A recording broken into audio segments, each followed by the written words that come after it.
$1,500 to $2,300. How do you afford that on what the caregivers earn? And if that home health aide or the caregiver gets sick and can't see a doctor and gets sidelined, what happens to the grandmother who needs her to show up to help her get out of bed, to take her medications? We also know that women are the majority of unpaid caretakers. If a family can't afford home health care, long-term care, or child care, women are the ones who are most likely to leave the workforce to take on that responsibility. This year, over 330,000 women left the workforce. And much of that was because of the lack of care available for their loved ones, whether it was child care or elder care. Earlier this year, I met with two women. Each of them were named Virginia up in the Taos Health Care Facility, a care facility that's threatened with the Medicaid cuts. Each of the Virginias were so thankful for the opportunity to be at that health care, and they told different stories. And they said at each time, I am sorry and I am worried that if I lose the ability to stay here, my family will take me in and my daughter will leave work. One of the Virginias needs somebody to help her take her seizure medication every day.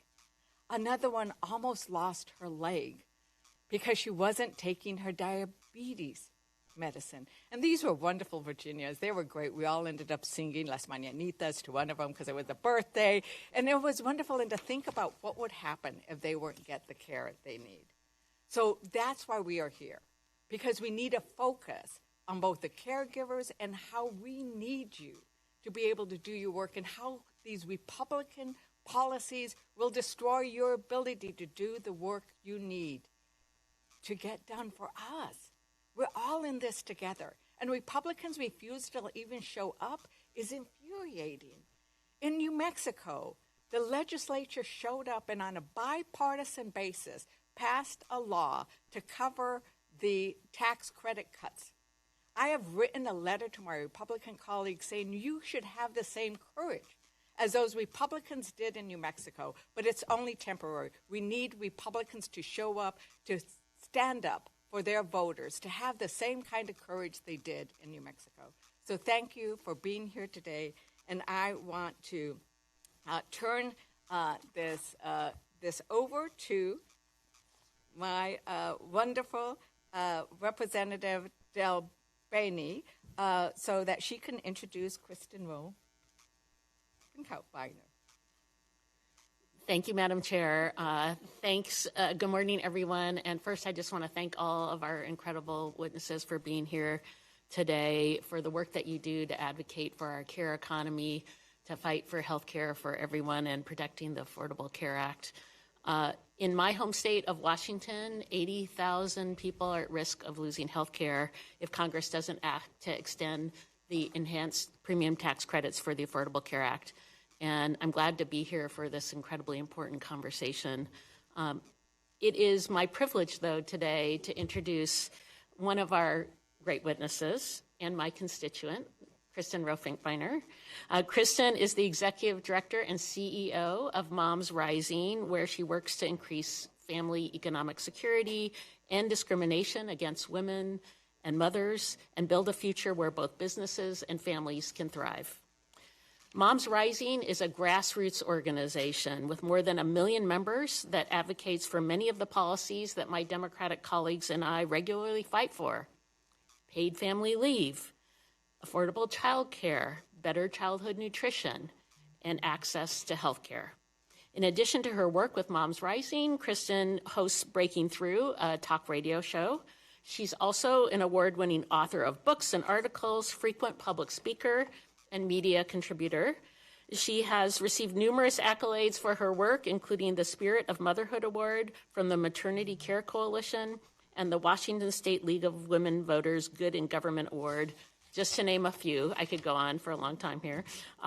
Kristen, just thank you so much for your your energy, your expertise, your advocacy, and tireless commitment to ensuring economic stability for moms and their families. We're so excited to have you here today from our Washington to this Washington. The floor is yours. Thank you so much, Representative Del Bene. Thank you also to Leader Jeffries, to Whip Clark, to Democratic Women's Caucus Chair, Representative Ledger Fernandez, and to all the distinguished members of Congress here today. Thank you, thank you, thank you.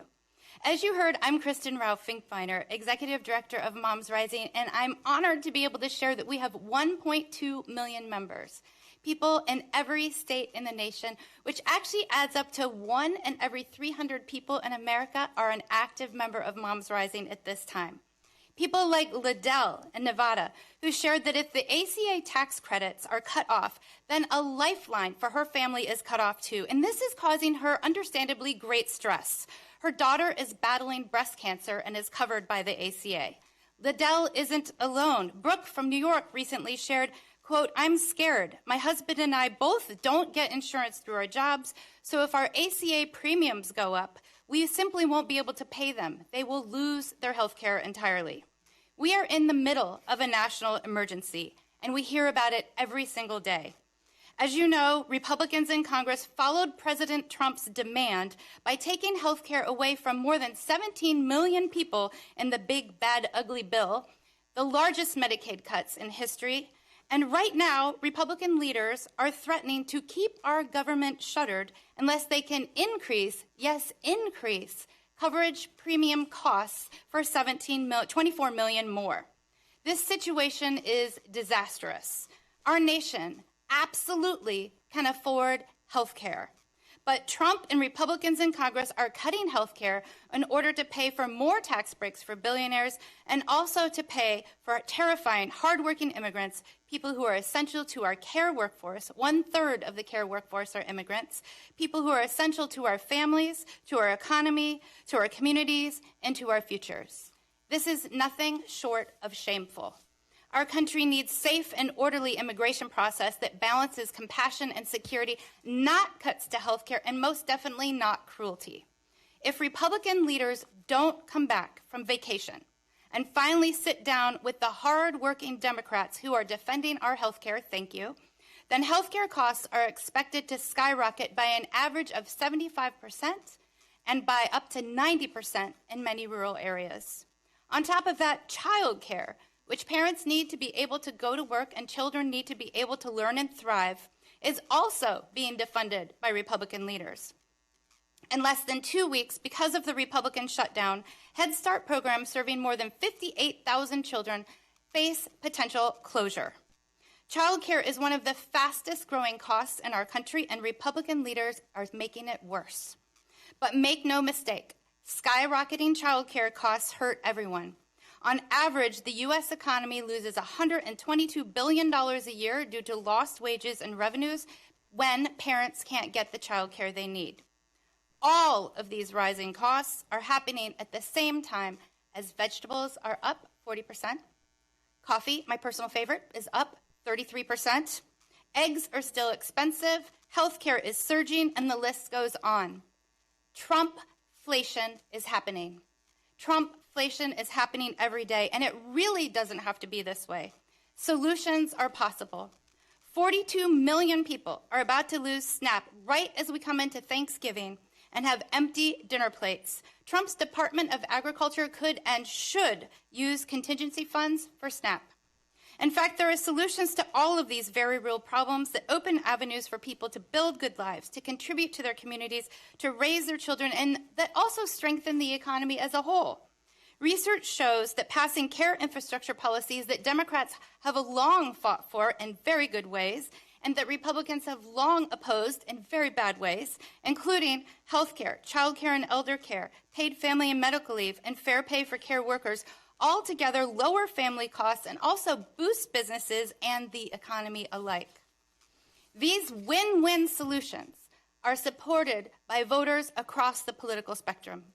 So on behalf of myself and the over 1 million members of Moms Rising, I want to thank the House Democratic Steering and Policy Committee and the Democratic Women's Caucus for standing up for moms and parents and for our economy.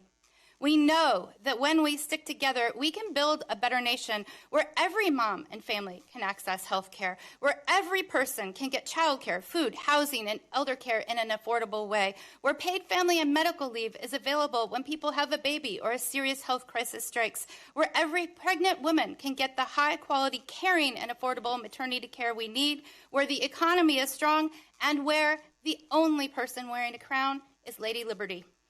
Later, you'll hear from two Moms Rising members who represent millions of hardworking moms trying to build good lives while facing these high costs, facing Trumpflation, and dealing with a broken care infrastructure and a health care system that Republicans in Congress are actively gutting. On behalf of them, on behalf of America's moms and families, I thank you for standing strong for our health, for our children's health, for our families' financial security, for our country, and for our futures. Thank you.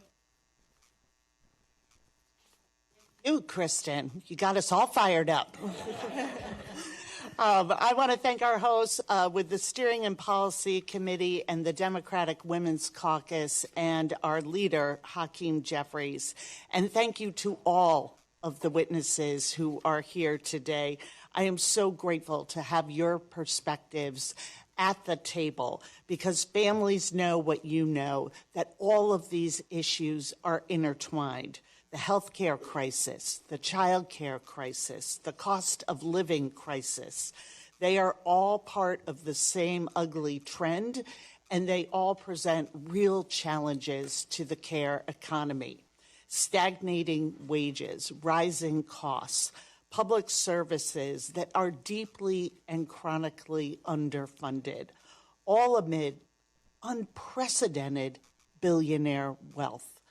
It has never been easy to get by as a parent or a caregiver, but now it is becoming virtually impossible. The math just simply doesn't work. 20% of counties in this country don't have a hospital. 35% don't have anywhere for a woman to give birth. Most Americans live in a child care desert. 60% of American households are struggling to provide the basics. And what have we seen as the Republican response to this? Tax groceries, deliberately withholding funding from SNAP, dismantle Head Start, defund Medicaid, hike ACA premiums, close more hospitals, make life harder and more expensive. While Trump gets a ballroom, Bezos gets a yacht, and crypto billionaires get a pardon and a tax cut to go with it. It is cruel and it is corrupt, and it disproportionately hurts two groups of people. One, the most vulnerable, the sick and the disabled, our children and our seniors. And two, it disproportionately hurts communities represented by Republicans. Rural communities, poorer communities, communities with fewer hospitals, fewer child care centers, fewer lifelines, fewer jobs going into these unprecedented cuts. Open enrollment for the ACA starts this week, and millions of people are going to make a choice that they cannot afford health insurance for 2026. Mike Johnson should think about what this means for his own constituents. A single mom getting by on $40,000 a year in Mike Johnson's district will see her premiums nearly quadruple. Quadruple. Nobody can afford that kind of increase and that kind of pressure on a family budget.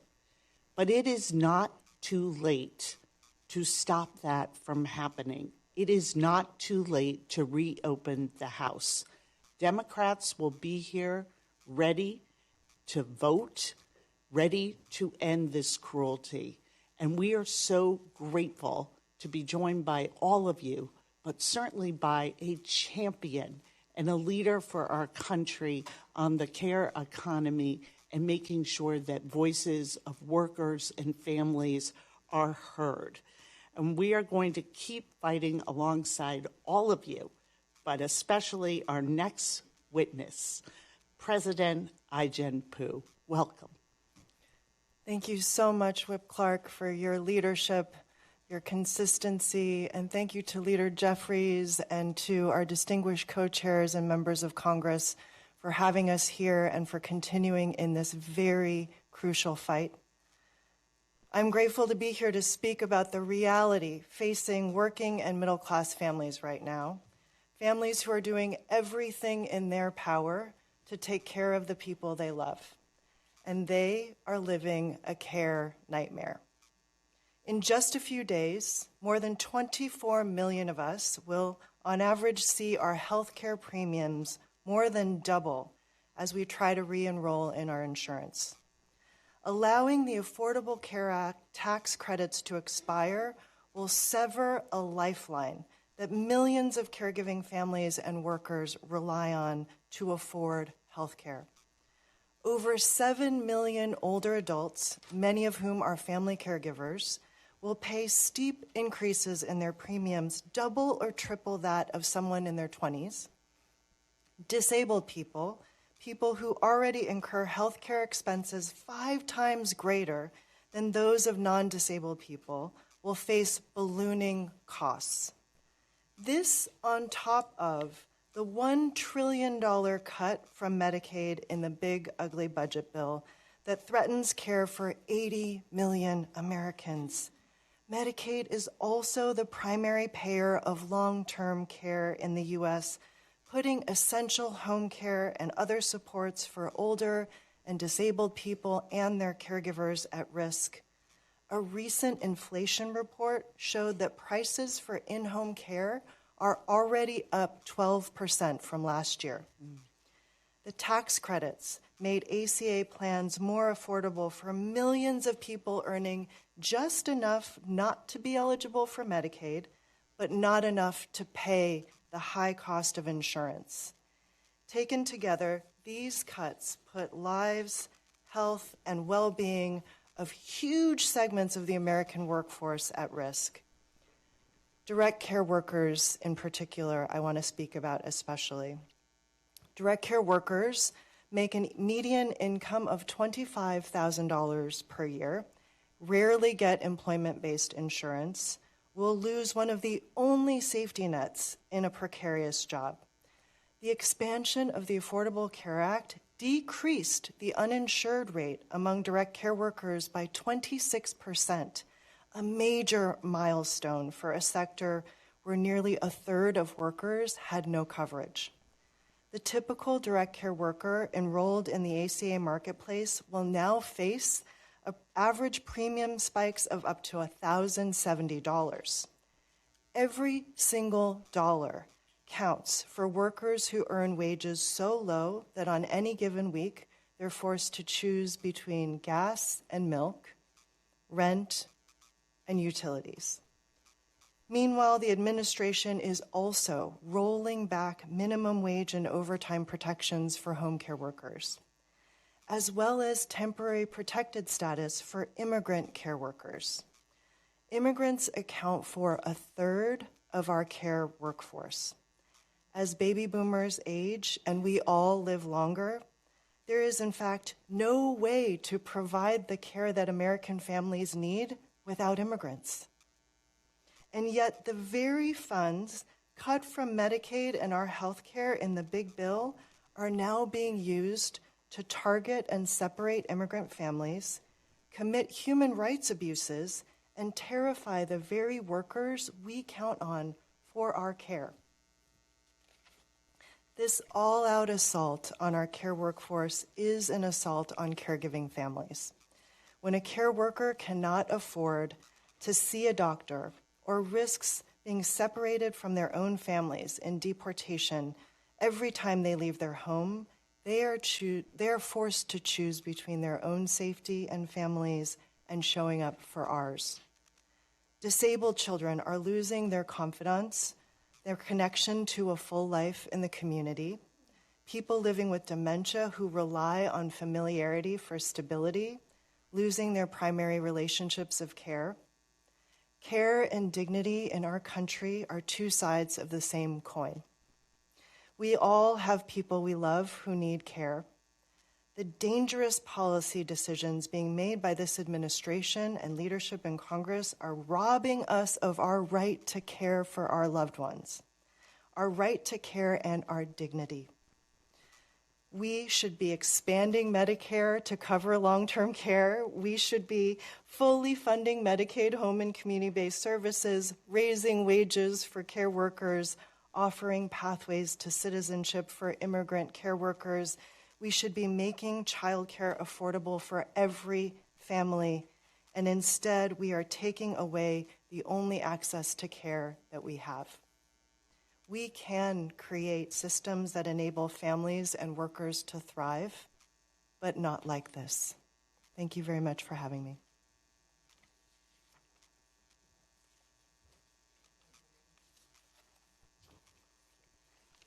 Thank you, Madam Chair. Thanks to you, the Steering and Policy Committee, and the Democratic Women's Caucus for holding this important hearing today, and to the advocates and the storytellers who are joining us today, all of whom I have worked with on these issues for longer than I wish I could say that we had been doing it. You know, and we're here because we need to be addressing these issues, and issues we've been working on for a long time are getting worse. Republicans haven't been in Washington for 5 weeks, and they don't seem to place a priority and want to sit down at a table and work this out for us. We're here. Democrats are fighting to urge an extension of the ACA enhanced premium tax credits and to create a comprehensive, forward-looking vision for the future of health care. And as we are discussing them this morning, the urgent need to bolster our care infrastructure. As you all have outlined so well, we have a caregiving crisis in this country, and the problems are complex and multiple. We know that we've got a serious caregiver shortage due to the demanding and low-paying jobs, staggering costs that lock out working families, as you both have eloquently talked about, and no one wants to talk about, our current immigration policy. And millions of Americans, mostly women, are giving up their careers, their savings, and their own health care for the people they love. The stress is serious, and it can be life-changing. And you don't know how broken the system is until you actually find yourself in it, and you're trying to fix it and go through a broken structure. I know, and I'm luckier than 99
front. Oh dear, what the heavens, hang on. I don't, Good morning, everybody. Welcome to day 28 of the Democrat shutdown. We're almost a month into this, and we wanted to highlight a couple of things and a few members this morning. There are some very important developments. But before we get to all that, one of the things that we wanted to note is that really it's painfully obvious to everyone the true motivation of the Democrats' historic obstruction has now become very clear for everyone. I want to use a little simple, Lily, if you show me this real quick. Just real quick, simple facts, because these things get obscured too much. But there are simple facts about the Democrat shutdown that everybody needs to recognize. Here's 4 of them. First of all, we have to have Democrats to reopen the government. You know that in the Senate it requires 60 votes to break an impasse. Wait, hang it on, Lily, hold it real here. Keep it close to the podium. I want everybody to see this, okay? We're gonna make it simple. I had my 15-year-old son and some of his friends were together over the weekend, and they wanted me to explain it to them as simply as possible. This is the little formulation, okay? Hey, fellas, remember from civics, you gotta have 60 votes in the Senate. We only have 53 Republicans, so we must have Democrats to do it. The Democrats are out trying to claim that this is all on Republicans because we control the government. We don't control the Senate without 60 votes, so you have to have them. Now they've voted 13 times, those Senate Democrats, counting the House and the Senate together, they voted 13 times to keep the government closed. And what they're demanding as a ransom to reopen the government are some really crazy things. They want to restore $200 billion in health benefits paid for by U.S. taxpayers to illegal aliens and non-citizens. We can't do that. They want billions of dollars in wasteful programs to be returned to foreign countries for things that none of you would agree with. We are not going to do that. They want $500 million to go back to left-leaning news organizations paid for by taxpayers. We can't do that. And then they want to cut $50 billion from the Rural Hospital Fund that Republicans got signed into law July 4th to prop up health care in red states and rural areas around the country. It's too important, but they want to take that away. They know that we can't do it. And now that they've begun to admit what this is all about, thanks, Lee, put on the thing there. They're admitting what they're up to. Chuck Schumer said every day of the shutdown gets better for us, meaning the Democrat Party. And you know, we had the second-ranked Democrat in the House, the minority whip, who just said a few days ago, the end of last week, that we know that this is causing great pain for the American people, but we have to use this leverage. We don't have many times where we have leverage like this. And so they've shown you what the real motivation is. But ultimately, why are they doing all that? Let me summarize this really quickly, as simply as I can, for the civic students back home. Republicans are not demanding anything, literally nothing. All we want is to reopen the government. The Democrats are demanding all those things I just showed you on the chart, plus a lot more. When I say they want to send money to foreign countries, this is some of the things that they would propose that we spend money on again. They're demanding, this is a ransom to reopen the government. Things like $4 million for global LGBTQI plus awareness campaigns around the world. $4 million for the LGBTQI plus democracy grants in the Balkans. They want $2 million for feminist democratic principles projects in Africa. We're not doing that. But again, the question is why? Why? This sounds crazy. It is. Why would they do this? And what we saw on vivid display over the weekend was the re-emphasis of this fact. This is motivated purely out of fear. And what do we mean by that? You saw the Democratic leader in the House, Hakeem Jeffries, endorse Zohran Mamdani for mayor of New York City on Friday. It was an illustration of what we're facing here. The Democrats right now fear the far-left activists more than they fear air traffic controllers, Border Patrol agents, American service members, and so many others missing their paychecks. They fear the Marxist insurgents like Mamdani more than they fear families and children going hungry from lapsed benefits that keep food on their tables. They simply fear losing their own political positions next November if they don't appease the angry far-left base right now. And they will appease that base at any cost, no matter how much pain's inflicted.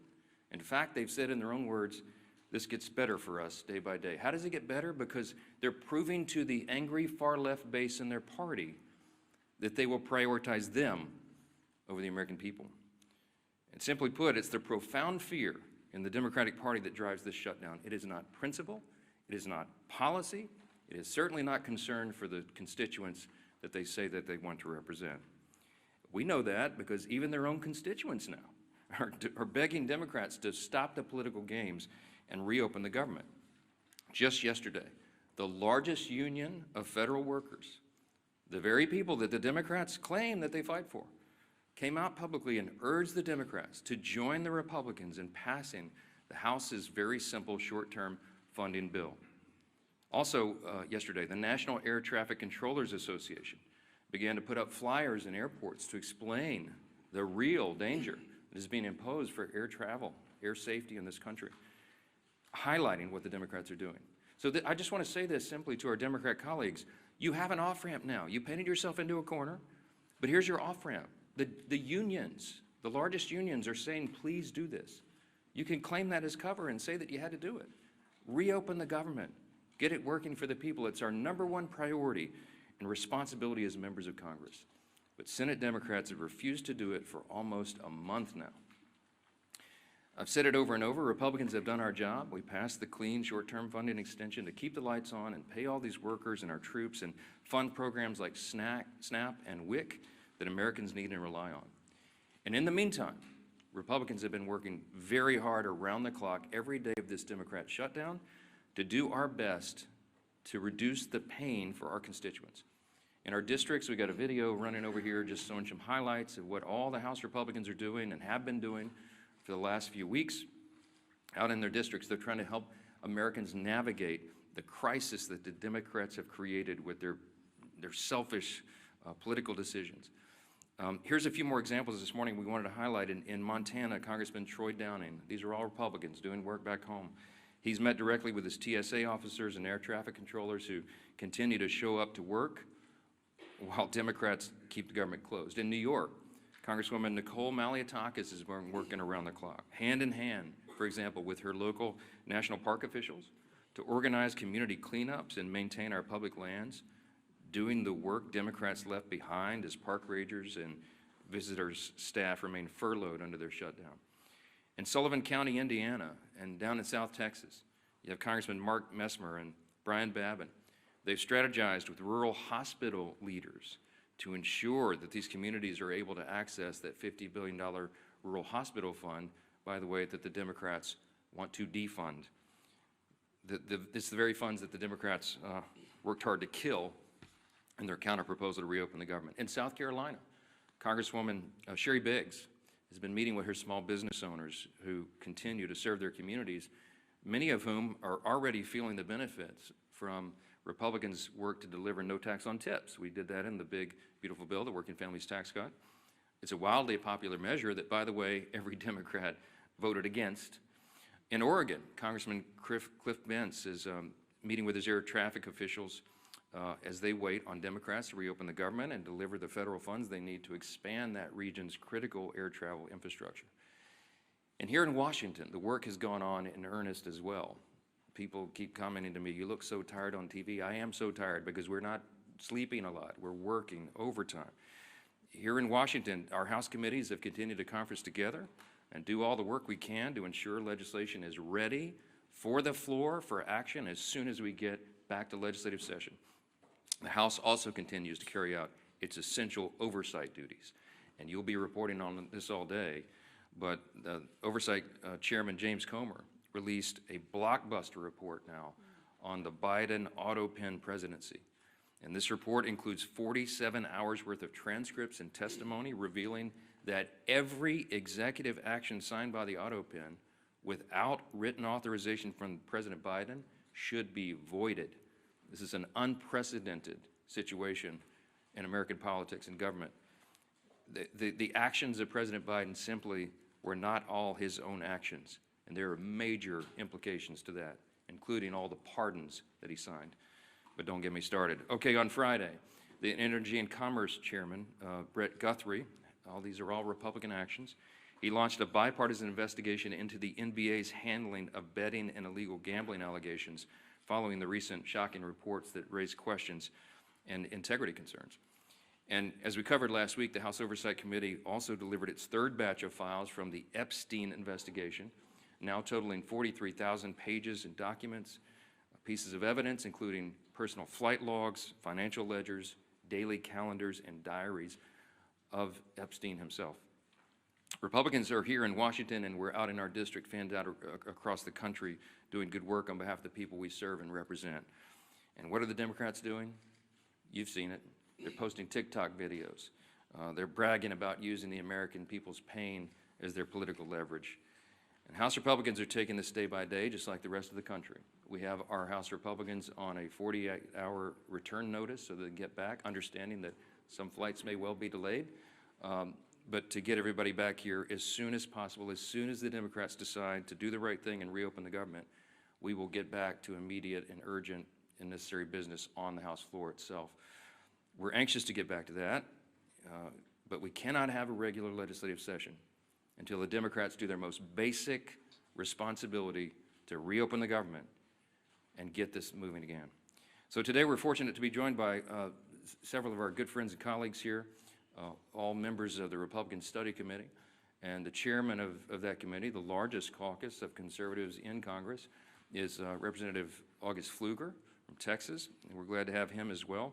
He's going to share a little bit about the reckless decision of the Democrats and what that means for military readiness and families all across this country. We are so grateful for these great members and their leadership. August will reference who's here, and then we'll take some questions. So, Chairman Pfluger. Thank you, Speaker. Sure. Speaker, you're doing a great job, and I think we all know that today's Democrat Party is not the party of JFK, who once famously said, "Ask not what your country can do for you, but what you can do for your country." Instead, today, Democrats under Schumer and Clark and Mondami are saying, "Ask not what you can do for your country, but who you can leverage for your radical agenda." Ask not what you can do for your country, but who you can leverage for your radical agenda. I'm August Pfluger. I'm chairman of the Republican Study Committee. We have some great members, including Burgess Owens, Stephanie Bice, Harriet Hageman, and Craig Goldman, who are with me. And, you know, it's really sad to think about what Catherine Clark said last week. She said, of course, there will be families that are going to suffer, but this is one of the few leverage times we have. My colleagues stand for families. The Republican Party stands for families because we believe, we know that our greatest asset in this country is the American family, that our country rests on the shoulders of families, that the Republican Party will always advocate for families, that we will look up for families, that we will legislate to prosper families. And instead, the family is only a point of leverage for our Democrat colleagues. How sad is that? You know, I'm thinking about military families right now. I'm thinking about that soldier who is deployed around the globe to keep our country safe, to push back against a threat.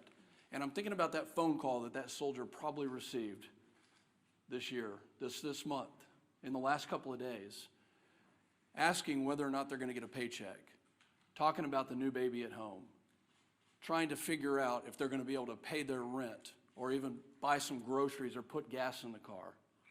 I was there. I'm a veteran. I've been serving on active duty when shutdowns happened. This is a very stressful time for military families. And commanders right now, instead of being focused on the mission, instead of being focused on the threat, instead of being focused on the training and the exercises that keep our readiness and our lethality at the highest possible levels, now they're focusing all of their attention on making sure that their families of their subordinates, their soldiers and their airmen, their Marines, their sailors, are taken care of, that they actually have the resources. And we have members of the Republican Party who are in our communities right now convening groups of community leaders and banks, food banks, and other resources. Because Schumer has chosen not to pay them, now communities are having to take up with 0% interest bridge loans.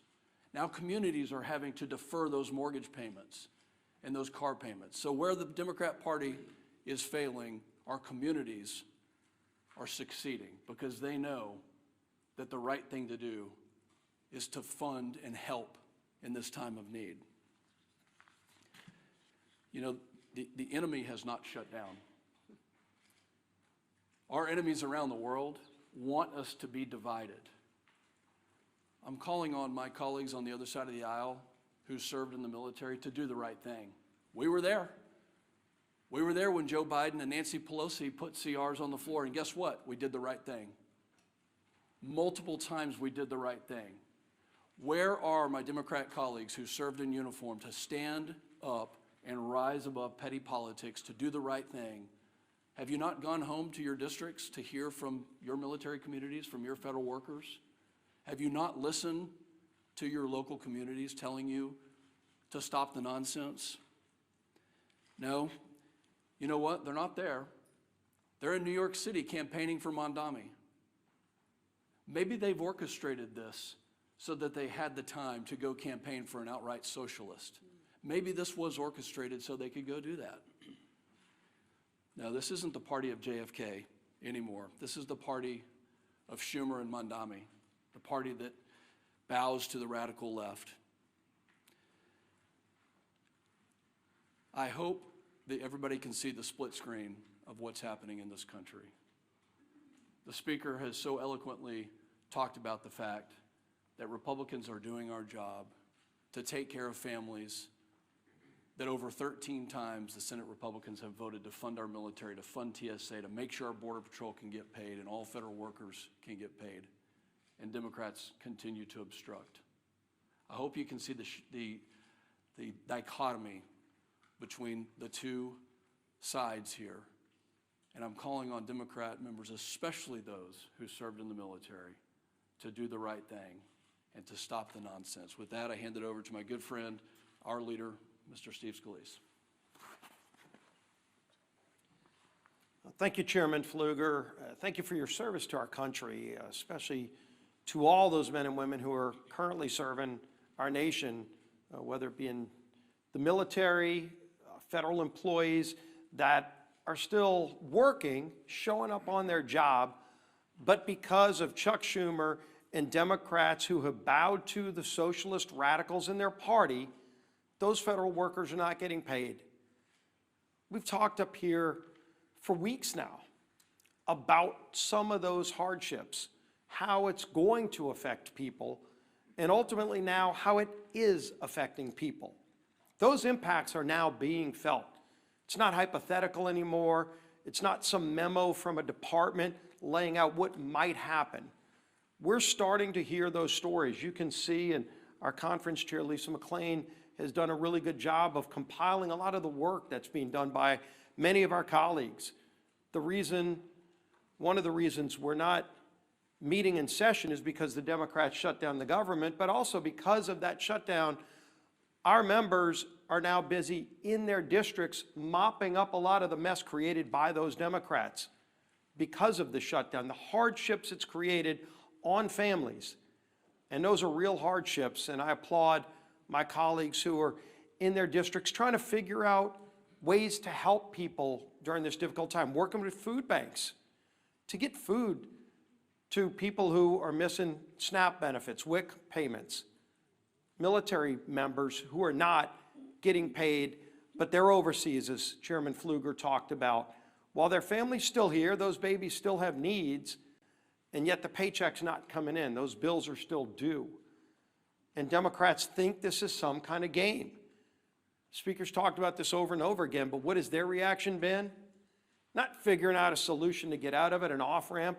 It's doing stupid TikTok videos, making fun of this situation, thinking that the American people are leverage in their game to get some kind of unachievable goal, $1.5 trillion in new spending, $200 billion in taxpayer benefits for illegals, gutting $50 billion out of a healthcare fund for rural hospitals. And again, they try to claim it's about something else. Maybe it's about healthcare. Well, if it was about healthcare, they wouldn't be gutting $50 billion out of the rural healthcare fund. They wouldn't have fought, by the way, on the Senate floor months ago to remove a provision, the cost-sharing ratios, that would have lowered premiums on families by 11%. It was in our bill. We voted for it, passed out of the House. Democrats are still to this day bragging that they removed that provision from the bill that would have lowered premiums, health insurance premiums on families by 11%. And they want to talk about health care? Give me a break. Look at what they've done. They've wrecked the health care system. They fought to raise premiums on families.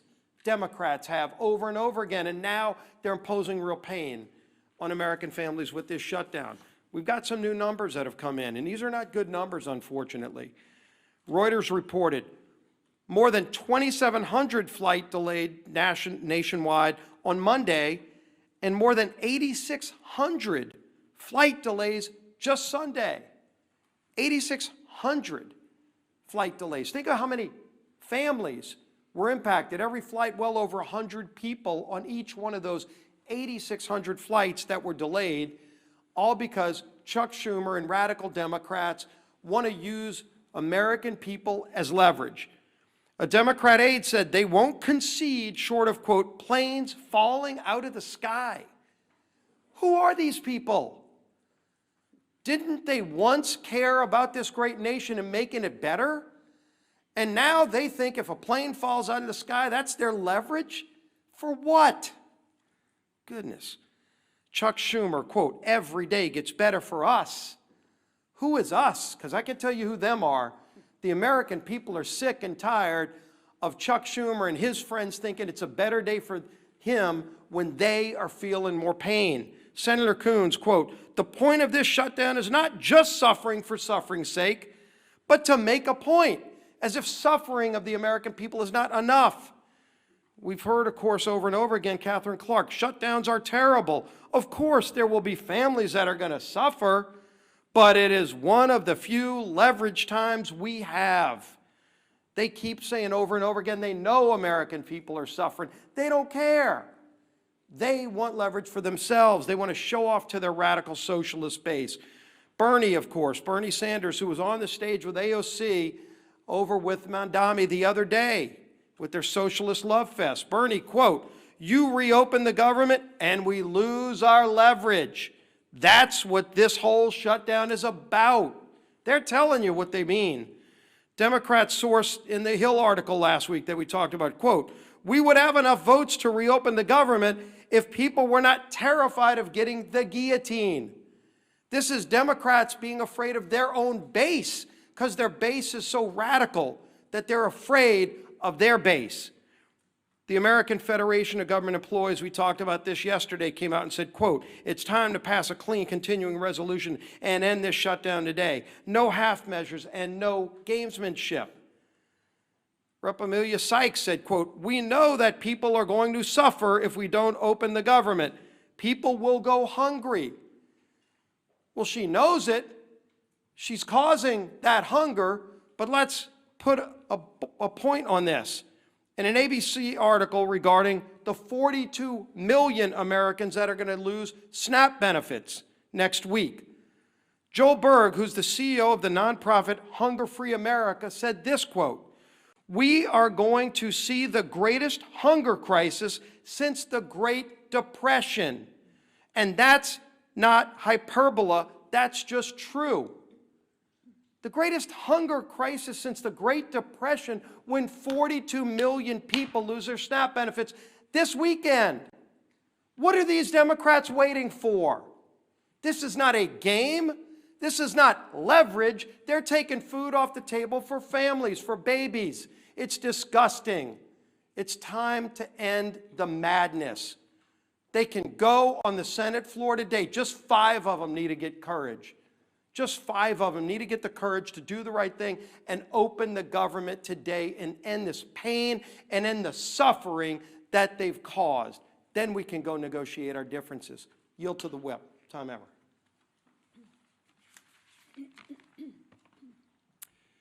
As has been mentioned, yesterday, the largest federal workers union in the country, they represent 820,000 federal workers, released a statement calling on Democrats to stop playing political games, pass our clean CR, and reopen the government. What was Chuck Schumer's response? Silence. Crickets. He declined to comment. Meanwhile, millions of federal workers are reevaluating how to make ends meet. Air traffic controllers missed their first full paycheck today. Some are turning to food banks, as we've discussed, in order to feed their families. Here is what one Democrat and retired federal worker had to say about the current state of play. Quote, "The Democrats are the ones that actually, in the Senate side, shut down the government. So they have to get together and stop holding Americans hostage. We're about to have people without food, and that's ridiculous. It's not worth it." Remember, that's coming from a Democrat and retired federal worker.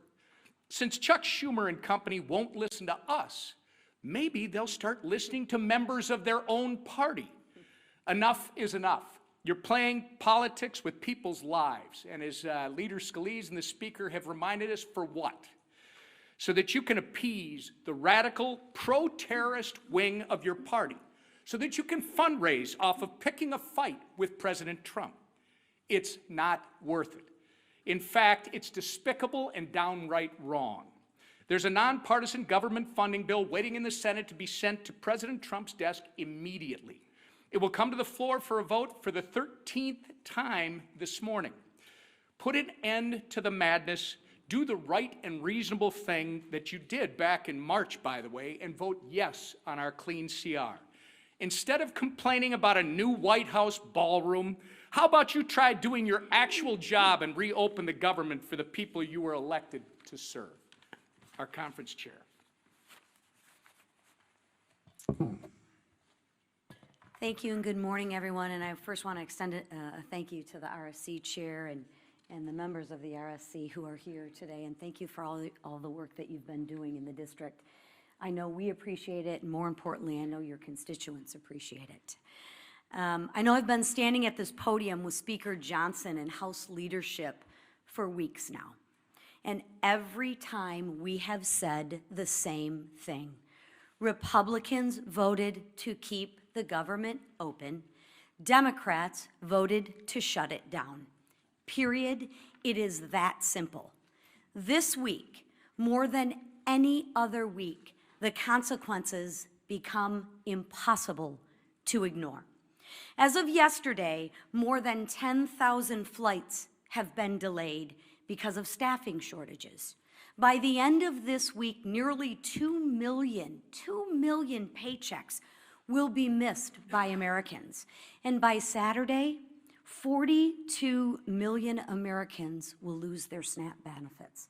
Let that sink in. 42 million Americans will lose their SNAP benefits this Saturday because Democrats want to use them as leverage. This is real pain, real fear, and real consequences. And Democrats are using that as political leverage. And leverage for what? Ask them this. Leverage for what? To force through illegal benefits for illegal immigrants to the tune of $1.5 trillion? 42, they'd rather do that and put 42 million Americans at risk of losing their SNAP benefits. That's what they're choosing. That's what they're choosing. Let that sink in for a minute. This isn't leadership. This is cruel and disgusting, and it's cruelty disguised as politics. Even the president of the largest federal workers union, and I don't know if you noticed that, but he doesn't exactly always cheer for Republicans, but this gentleman is actually begging the Democrats to do the right thing and end the shutdown. While Democrats posture in front of the cameras, Republicans are actually out in their districts working. Just take a look at the video that we've been playing all morning, right? Don't let the facts get in the way of the good story. Republicans, like the colleagues you see behind me, have been in their district working for the American people who are suffering from this Democratic Schumer-led shutdown. You will see Republicans volunteering at food banks, Republicans supporting rural hospitals, Republicans cleaning up national parks, and Republicans helping people in real ways.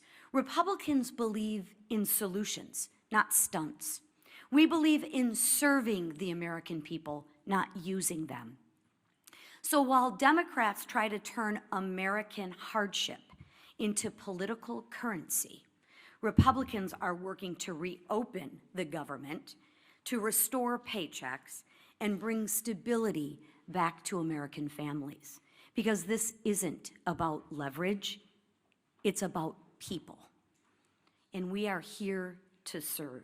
It's about time the Democrats remember who they serve. Thank you. All right, questions? Go ahead first. Go ahead.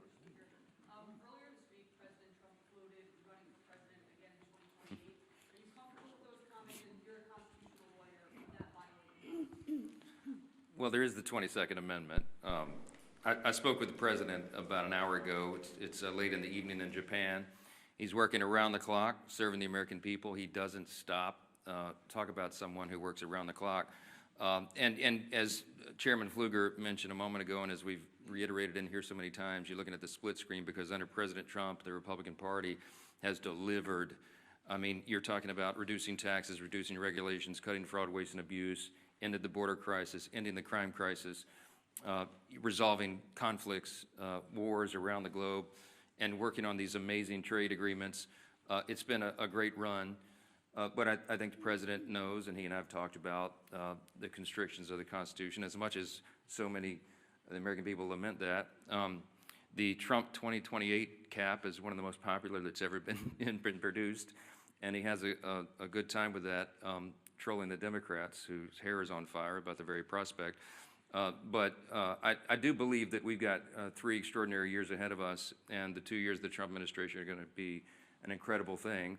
And I don't see a way to amend the Constitution because it takes about 10 years to do that, as you all know, to allow all the states to ratify what 2/3 of the House and 3/4 of the states would approve. So I don't see the path for that, but I can tell you that we are not going to take our foot off the gas pedal. We're going to deliver for the American people, and we've got a great run ahead of us. We'll have 4 strong years. Yeah, second round. The White House was able to find funding for the military, for WIC, for farmers. Should the White House now be able to find some funding for the SNAP program if they've done it for all these other ones? They certainly tried. I mean, one of the reasons that this shutdown has not yet been as painful as it might otherwise have been is because the president is bent over backwards, the administration. Think of it this way. The White House, the executive branch in a shutdown, has a large control panel full of dials. Under the Obama administration, they turned those dials, the pain dials, to 10 immediately. You remember it was so egregious to us, speaking of our veterans. I mean, they put yellow crime tape around the World War II memorial so that people who'd served their country could not go visit the memorial. They wanted it to hurt. The Democrats have shown, and they've said in their own words, this is leverage. It gets better for them every day. They don't mind inflicting pain on the American people if they can somehow get some sort of political points out of it. The Republican Party is the opposite, and President Trump has proven that. Every day of this shutdown, he has tried to move funds around to find unobligated funds to cover the bases, to get the troops paid in the middle of October, and to make sure that WIC funding is not resolved. You know how he's getting women, infants, and children funding done? They did some very creative legal research I've quite admired. They found a statute in the 1930s that they could use to say that some of the tariff revenue could be used to cover nutrition because so much of that was transported over the border. So they've done some creative, amazing things to mitigate, to lessen the pain as much as possible. We've been out all over the country, all these Republicans. I mean, Craig Goldman flew in here to do this press conference with us, but he's been in Texas serving his constituents. Stephanie Bice been in Oklahoma. Harriet Hageman's been out west. You got Burgess Owens out in Utah. They've been serving their constituents, and August Pfluger, but they came in to help us articulate what's going on. All that effort has mitigated the pain, but we're running out of the resources. We want to fund SNAP, but they did the legal research, and they could not find a 1930s era statute to bootstrap that one. The contingency fund was approved by Congress. And when the Democrats voted against the CR, they voted against the ability of us to use that money. And so 42 million people are going to suffer because they're playing political games. There's nothing, the White House has run out of it. They have all the pain dials turned back to just a 0 or a 1 as best they can. But when you're out of resources, they go all the way up. And it's out of their hands. It's out of our hands, and that's why we're so frustrated. You don't see the happy warrior Steve Scalise pound the podium very often. But we're angry about this. We're frustrated. We should be because it's wrong for the people, and all of you should be angry about it as well. And I know many of you are. Get ready. What's your reaction to yesterday's purge of senior ICE officials from field offices around the country? Are you worried that that's going to result in less experienced leadership at ICE? And again, when is it time for Congress to do some oversight? I don't know any of the details of that yet. I just heard about that literally. I was walking in, so I'm not going to comment on it until I find out the details. I know some of these things get misportrayed. Yeah, back row. Yeah. On the auto pen investigation and the Oversight Committee's report that was released this morning, some Senate Republicans have suggested that perhaps there isn't a legal avenue to void the pardons that were signed by by the auto pen and these executive authorities. Do you think that there is a legal avenue? That's what the investigation concluded, that any of those executive actions that were signed by the auto pen under the Biden administration should be void. Do you think that's possible? Nothing this incredible and insane has happened before. This was not something that the forefathers anticipated. It's unprecedented. There is no legal precedent because no previous president had an auto pen or had the audacity to have people signing things on their behalf when they didn't even know what was in it. And so we're in uncharted waters as a nation. As we say up here all the time, we're so tired of making history. I just want normal times, normal Congress again.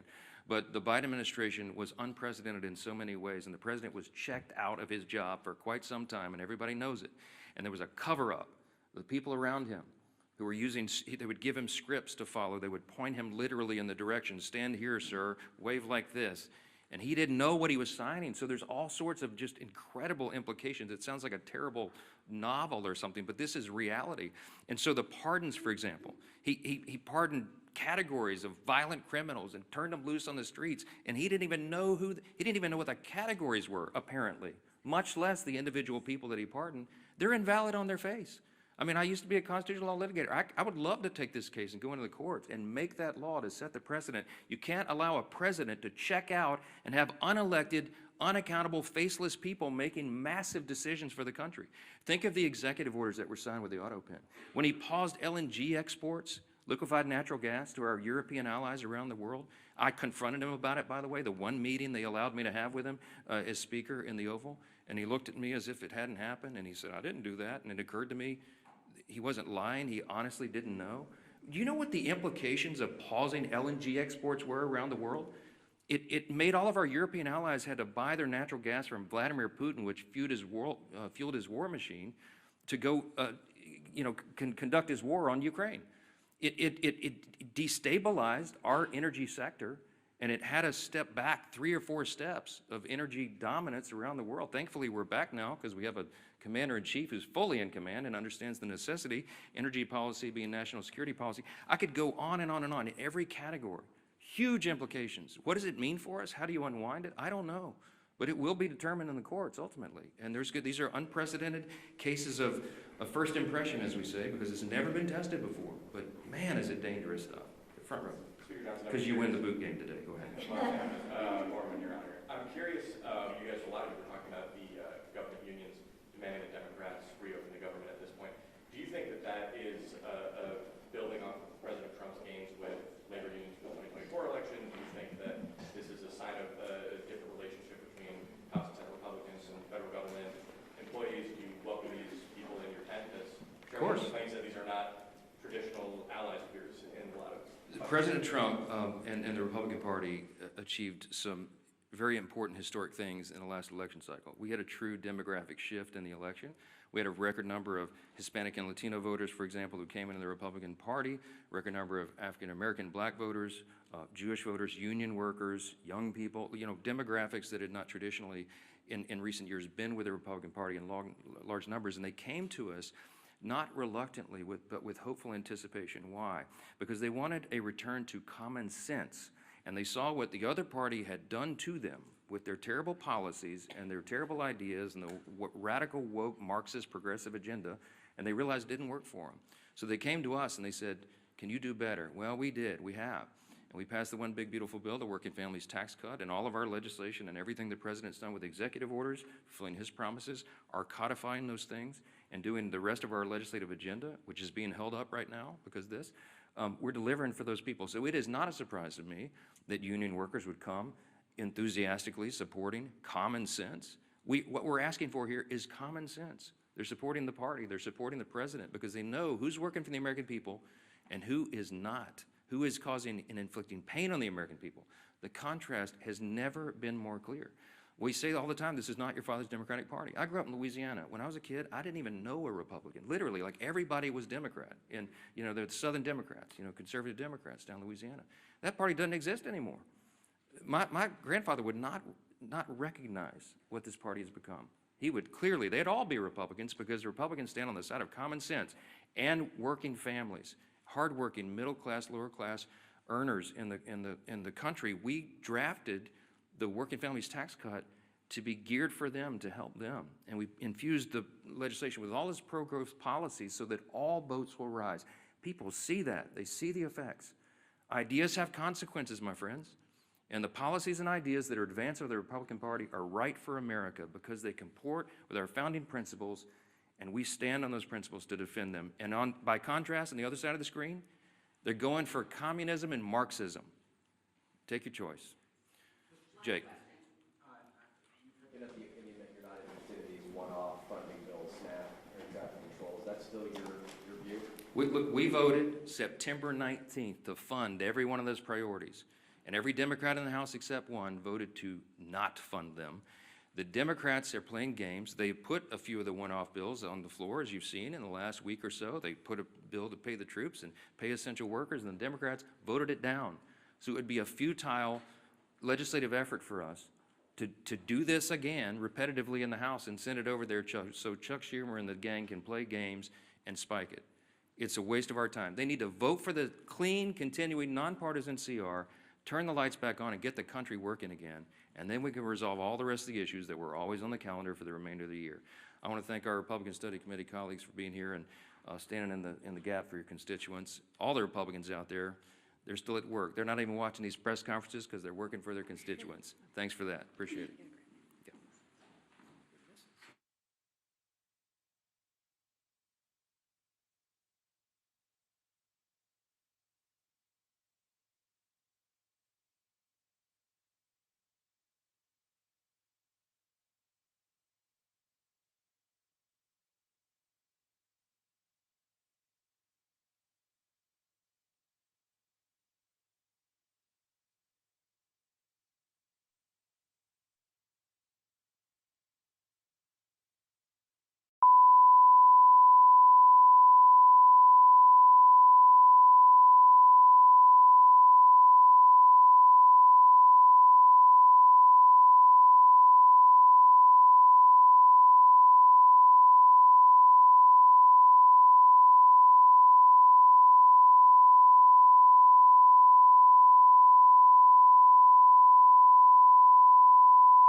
Dealing with family members on the top end and on the younger end.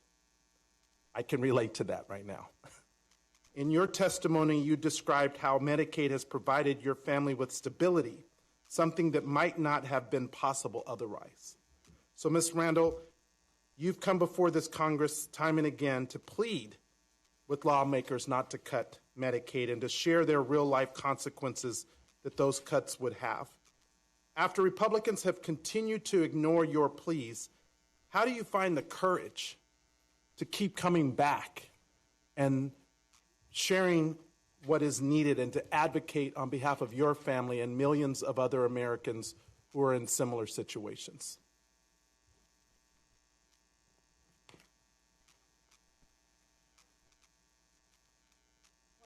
I keep coming back because I care and want others to get the things they deserve and want.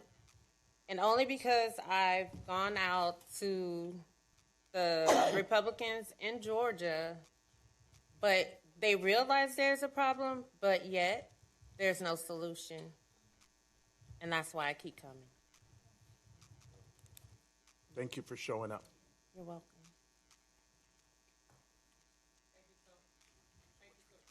Thank you so much, Congressman Horsford. Congresswoman Deborah Ross from North Carolina. Can you hear me? Yeah, perfect. Thank you, Madam Co-Chair, and thank you so much to the witnesses for sharing your real and very raw experiences. I met with families just like yours in North Carolina last week when I was home and heard their stories. And North Carolina just recently expanded Medicaid. So imagine how hard that was. It was like Ms. Randall, who hasn't had the full benefit of Medicaid in Georgia. I want to highlight just one of those stories for all of us today to show the stakes of this healthcare crisis. One of my constituents, Mary Mack Jenkins, came to visit me. She's a member of the North Carolina Council on Developmental Disabilities. But more importantly, she's the mother of 9-year-old Miles, who lives with spastic quadriplegic cerebral palsy. Miles requires round-the-clock, 24/7 care, most of which is provided by nurses and paid for by Medicaid. He's formed wonderful relationships with many of these incredible nurses who actually stay in the Jenkins home overnight. And they have cared for him over many years. But even before the passage of the big, ugly law, the Jenkins family dealt with gaps, interruptions, and delays in finding nursing care from a care economy that is just simply stretched, sometimes for months at a time. And this was due to high turnover and longstanding pressures on the nursing workforce. Because of the big, ugly law that fundamentally has been shifting the cost of health care and many Medicaid costs to the states, North Carolina has already been forced to cut Medicaid reimbursement for nurses by 3%. These cuts may be even deeper because of the new Medicaid requirements. This is putting strain on families like Ms. Randall's, like Ms. Moyer's, like all of your families. And it is putting strain on the care economy. Disproportionately, the care economy is women. So at the same time that your families are struggling and women are forced to make these horrible decisions, Congress is cutting the pay of our female caregivers. Congress is cutting child care benefits for our female care recipients. Head Start is closing doors. And this is falling on the women in America. I want to thank all of you for being here, having the courage to stand up to this cruelty. And remember, it's all just to give tax breaks to billionaires. Thank you, and I yield back. Thank you so much, Congresswoman Ross. Next up, Congresswoman Luz Rivas from California. Thank you, Madam Chair. Thank you to the Steering and Policy Committee and the Democratic Women's Caucus for organizing this important hearing today. And I want to thank everyone on the panel for sharing their stories with us today.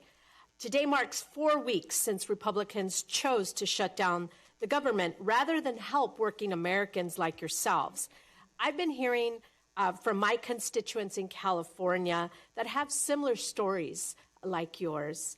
I want to highlight a particular constituent story of mine, Miss Ann Chris from North Hollywood. Through her current plan, through Covered California, Miss Chris pays $400 per month for health insurance and pays out of pocket until her $6,500 deductible is met. Now, that's already very expensive, but if Republicans let the Affordable Care Act's tax credits expire, her new plan will be $900 per month. She cannot afford this 125% increase on a fixed income. I heard from many other constituents that in addition to the healthcare premiums increasing, their co-pays are also increasing. And not just the primary care visit co-pays, their prescription co-pays. It all adds up to thousands of dollars more per year for basic health care. And, I talked to one constituent last week that has a chronic disease. She needs to go in for more visits. And she's very concerned that she's not going to be able to afford health care. And many constituents in my district, which is California's 29th district in Los Angeles, are in similar situations and are hurting because of Republicans' refusal to extend the ACA's tax credits that have allowed people like yourself to care for your family. Ms. Randall, I want to thank you so much for being here and sharing your story. You mentioned that if the tax credits expire, you may have to forego your coverage entirely and risk worsening your chronic health conditions. Can you please expand how your health worsening would impact your care responsibilities for your grandchildren and sister? Yes. If I don't have care for myself, I can't care for the ones that I love. And that means they will have to go without as well. So many Americans are in your situation, and that's why it's important for you to be here. Thank you for sharing that story and highlighting the importance of why we can't let these tax credits expire. Thank you, and I yield back. Thank you so much, Congresswoman Rivas. Congressman Mike Thompson from California as well. Thank you, Madam Chair, and thank you for holding the hearing. Witnesses, thank you all very, very much for being here. What compelling stories you shared with us. And I've got to say, what I heard today is reflective of the stories that I hear from my constituents at home. I probably have a million questions I could ask you, but I think we'll be preaching to the choir here in this room. So I'm going to take my time to talk to Speaker Mike Johnson. And I just want to say, Mr. Speaker, the government's been shut down now for 5 weeks. Hard-working men and women are working without pay. Everything from important folks in the public sector to even our interns have been furloughed. Important policies are stalled because you, Mike Johnson, refused to call the House back into session. Telehealth has been ended and stopped, and there's no session to extend this. We don't have a farm bill. Food security programs are going without funding, and of course the ACA tax cuts, our tax credits are done as well. This is unacceptable, and under your leadership, Speaker Johnson, you've caused a health care crisis. Even Marjorie Taylor Greene is telling you this, and still you do nothing. You sent a bill to the U.S. Senate that cannot muster the votes to pass. Bring back the Republicans, reconvene the House, and let's do the work that the people across the country have sent us to do, instead of blaming others. And your blame game is just unbelievable. What do? You blame for your shortcomings undocumented immigrants. Well, Mr. Speaker, your story's full of prunes. Under the ACA, you cannot sign up if you're undocumented. And all ACA applicants are vetted through, wait for it, everyone who signs up for the ACA is vetted through Homeland Security. So if your claims are true, call the House back. Let's take care of all these pending policy issues important to the American people. And we can call in Secretary Noem and have her explain to us why she's not doing her job vetting these ACA applications. We just heard in the news, your state, Madam Chair, Florida is seeing these incredible increases. My state, California, is beginning to get notices. And in my state, their ACA premiums are going to go up by 97%. Mr. Speaker, we're watching a train wreck, and you're doing nothing about it. Bring back the House. Let's do our job. Yield back. Thank you for those statesman-like words, Mr. Thompson. I mean that in the literal sense. Congresswoman Shontel Brown from state of Ohio. Thank you, Madam Chairwoman. Every day, millions of Americans are tasked with the role of supporting their friends, loved ones, and neighbors through caregiving. These individuals have become one of the great unseen pillars of our society while revealing a gap in how we both value and support them. In Ohio alone, there are more than 1.5 million Americans who serve as caregivers for their loved ones, providing an estimated $21 billion in unpaid care each year. Many do so without adequate financial, emotional, or social support. Organizations like the Domestic Workers Alliance aim to uplift and protect these individuals.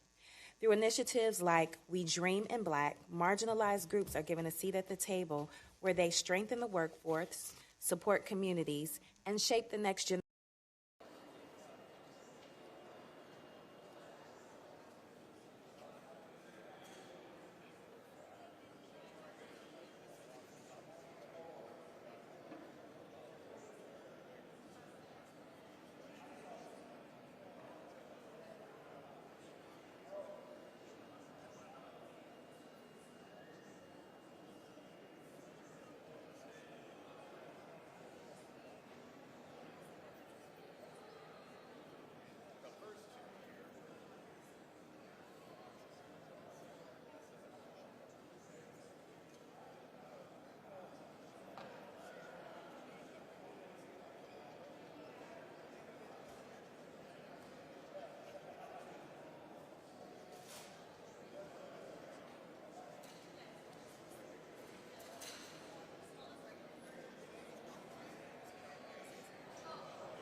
Cool.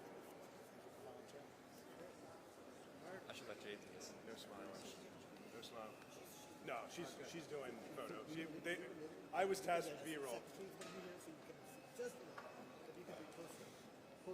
Closer to him. You want us closer? Oh, yeah.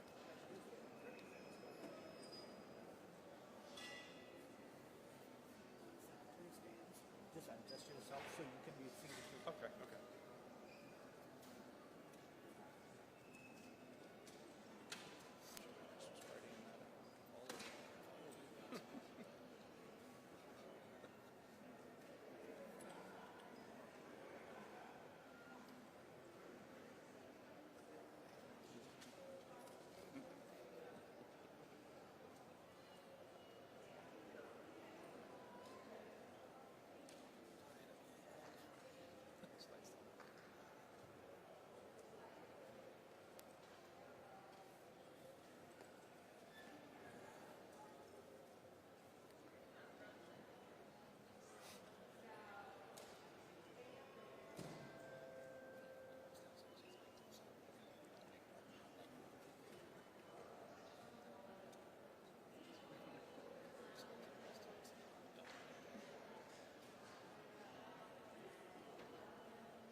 Do a mic check.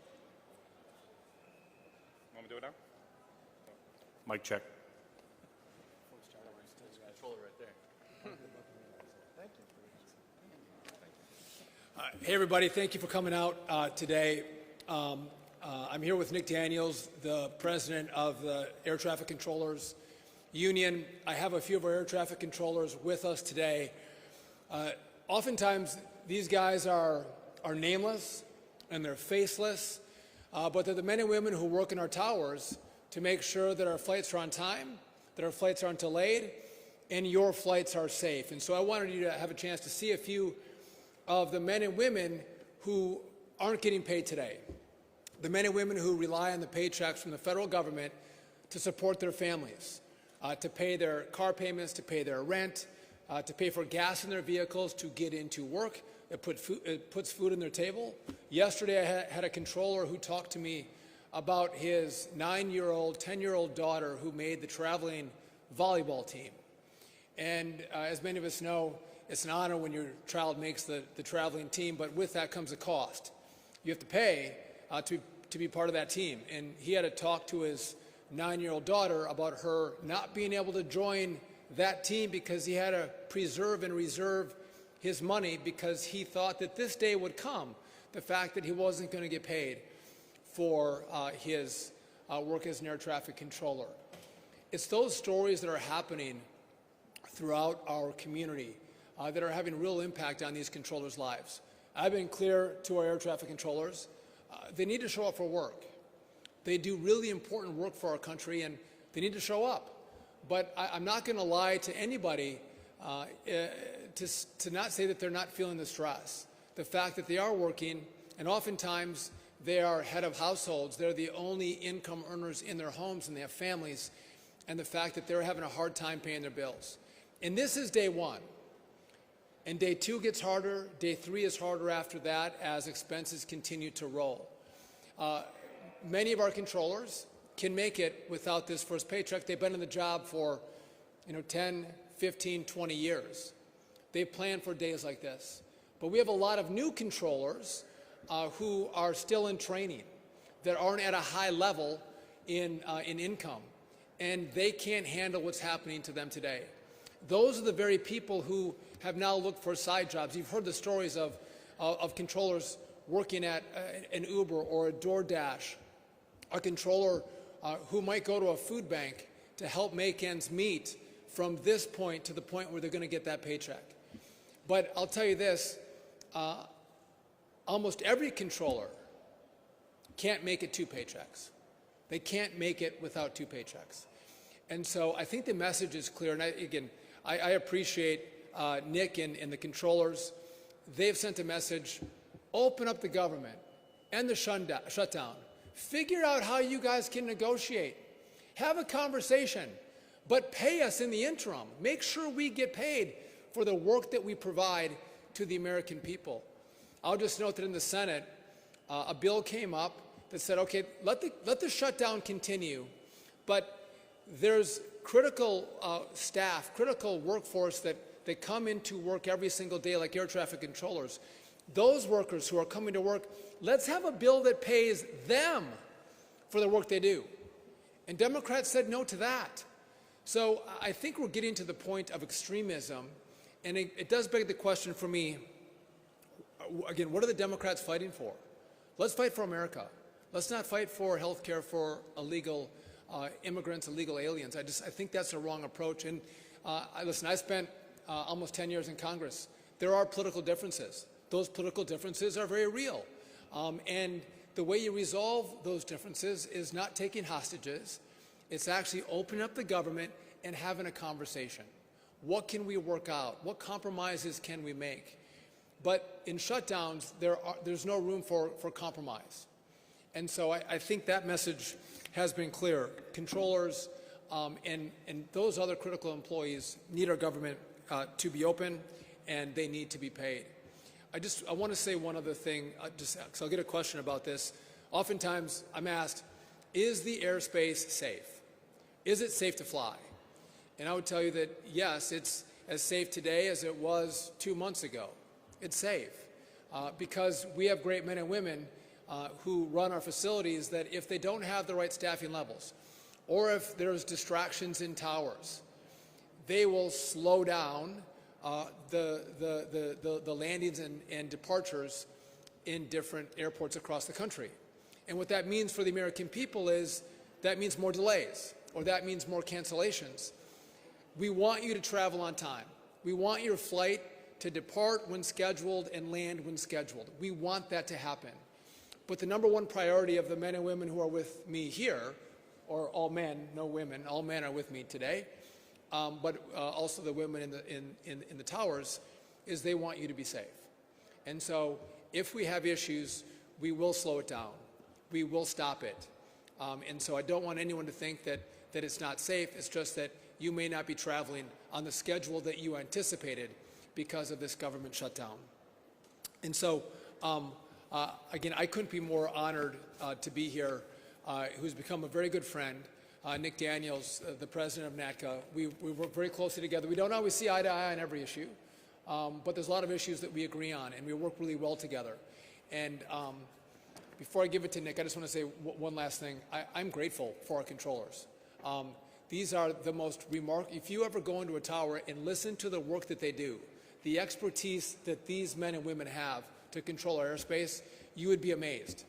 We are lucky to have them. We have the safest airspace in the world, not because of the antiquated equipment that we have that runs our system. It's because we have the best air traffic controllers, the best trained, the smartest people in our airspace controlling it, and we're blessed to have them. That kind of work, that kind of dedication, that kind of expertise deserves a paycheck. And with that, I'll turn it over to the NATCA president, Nick Daniels. Thank you. I am the president of the National Air Traffic Controllers Association, Nick Daniels. And I proudly stand here, but at the same time, I'm here to tell the story. I normally have prepared remarks for you today, but today isn't a day for prepared remarks.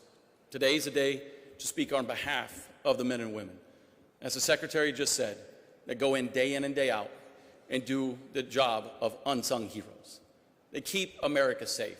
They keep America moving. But today, an air traffic controller showed up at their facility to see $0 in their paycheck. That air traffic controller just moved hundreds of miles from Oklahoma City after passing a grueling 4 months at Oklahoma City Academy, is at the lowest end of our pay scale, and has shown up to a job that pays them $0. They're trying to move in. They're trying to get set up on just even having a place of being able to put up for rent. And guess what's due in a few days? Rent for everybody. It's not the gas that they have to put in the car, the food that they have to put on the table. It's the stress that they now wear. This job is stressful enough. We go to work day in and day out and make thousands of decisions. We do it 5 days a week. Most of us actually do it 6. 5's hard enough, and we do it 6 and 10 hours a day. And now you add in the fact that we had a partial paycheck already, and we missed a full paycheck today. America's air traffic controllers are now having to focus on how do they put gas in the car, how do they take care of their children, how do they pay for child care. And as the Secretary said, that makes the system less safe. And then the only way to make it safe is to reduce the number of aircraft in it. Day in and day out, air traffic controllers have to have 100% of focus, 100% of the time. And I'm watching air traffic controllers go into work. I'm getting the stories. They're worried about paying for medicine for their daughter. I got a message from a controller that said, I'm running out of money, and if she doesn't get the medicine she needs, she dies. That's the end. So I'm going to either have to quit this job and take a different one instead of moving America's passengers through it or the cargo.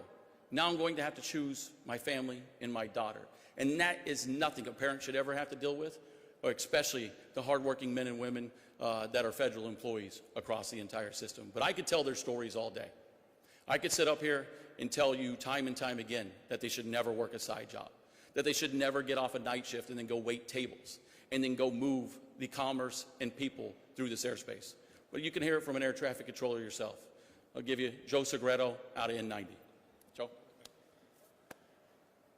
Thank you, Secretary Duffy and Nick. I'm going to echo a lot of what those two just said, but the pressure is real. Speaking on behalf of the air traffic controllers in the New York area, the most congested, complex airspace, arguably in the NAS, the pressure is real. We have people trying to keep these airplanes safe. We have trainees that are trying to learn a new job that is very fast-paced, very stressful, very complex, now having to worry about how they're going to pay bills. Just a story that happened to me yesterday. Somebody came to me and said, Joe, I have a question for you. I said, what's that? I need your advice. What am I to do? Do I put gas in my car? Do I put food on the table? My wife is out making money. We don't have money for daycare. What do I do? I didn't have the answers. I said, I will find out some resolve for you, but as of right now, I don't know what to tell you. But these are the real problems that air traffic controllers are dealing with on a daily basis. Thank you. And as you heard it, day in and day out, that's now the life of an air traffic controller. The people tasked with making the impossible possible are having it made impossible by not paying them again. So the message is simple. In the shutdown today, there is no excuse that these hardworking men and women are showing up to do this job and to not ever know when they're going to get paid again. So we need America's help, we need you to stand up, and we need you to say, enough is enough in this shutdown and ensure that we can move this forward, because we do not want to be up here telling you the sad stories. We want to be up here telling you how we're moving this system forward, how we're bringing in more air traffic controllers than ever, how we're modernizing this system to serve the American people. So again, cannot stress enough, if you want to take action, contact your congressional representative and tell them in the shutdown today. So we'll take your questions in just a second. I want to give you a few stats. This year, on average, the delays that are associated with staffing triggers with air traffic controllers is 5%. On Sunday, 44% of the delays were because of staffing shortages. Yesterday, that number was 24%. So we're seeing, the numbers move day by day in its location to location. We saw in the last couple of days, LAX. We saw Atlanta. We've seen other airports as well. So we are seeing those problems as we continue to evaluate the airspace. One last point before I open up to your questions is, you do know that we have a shortage of air traffic controllers. We're about 2,000 to 3,000 controllers short. And we have a strategy together that we've worked on that is going to, I've used the term supercharge, but we are going to bring more of the best and brightest minds in America into our academy to get them through the academy, to get them into towers, to get them certified and trained up. And the problem we're now seeing is we have young people in the academy that they actually get a stipend. We pay them a small amount of money so they can go to school and they can make ends meet. That money's about to run out. And we're seeing several of our students drop out of the academy. So instead of going in the right direction where you want me to bring you more air traffic controllers so they have less stress and pressure on them because they have more resources available, human resources available to them, this shutdown is making it harder for me to do the work that this is bipartisan work. Everybody wants this done. There's no one who disagrees with what we're trying to do here, but the shutdown is making it more difficult for me to accomplish those goals. And it's not just the government opens up and I'm able to put it all back together. This has months-long effects on our ability to fill that pipeline and get more young people into academies and become professional air traffic controllers. So I want to let you know that, again, even where we're at today, you open it back up and you've created some longer-term problems for me to make sure I deliver for what I promised to all of you, which is more air traffic controllers. With that, we're happy to take any of the questions I have for us. Yes.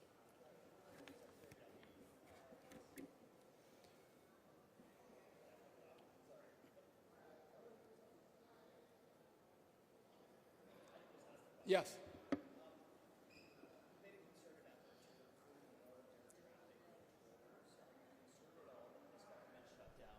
Air traffic controllers working without pay could deter those efforts to recruit people, and what are you telling people who you're trying to recruit?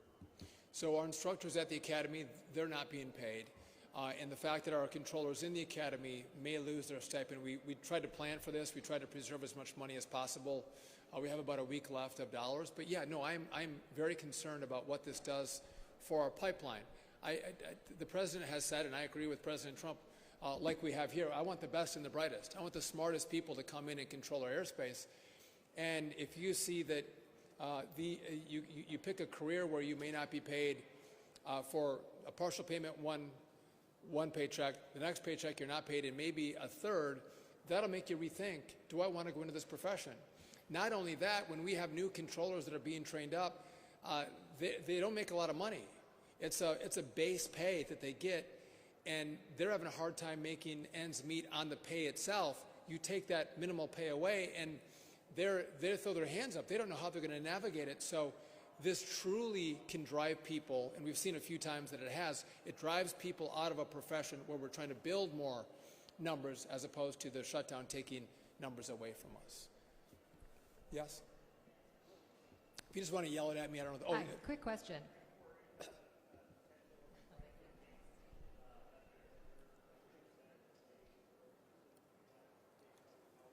The strike?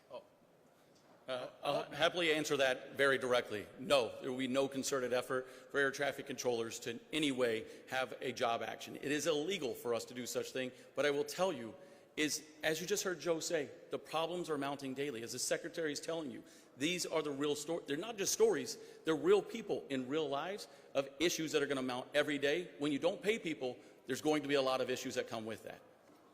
And by the way, every single American gets this story.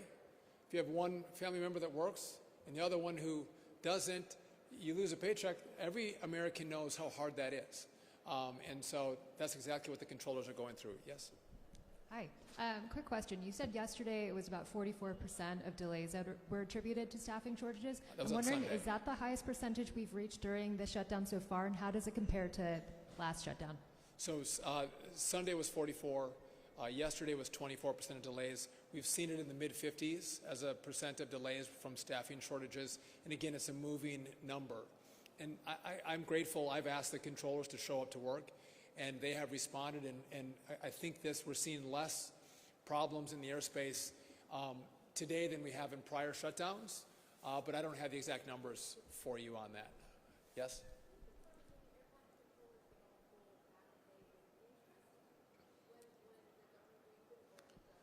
So this is a conversation that the Congress will have.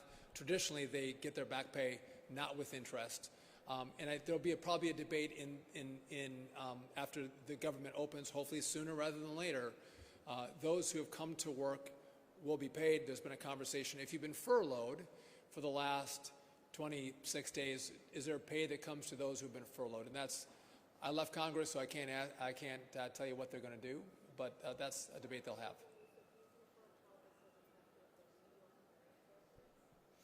So again, so the New York area airports, we have seen staffing shortages, probably more at N90 than in our towers. But yeah, no, we've seen staffing shortages for sure. It's resulted in delays. I wouldn't tell you significant. New York has not been like LA or Atlanta, where we've had more significant delays. Yes?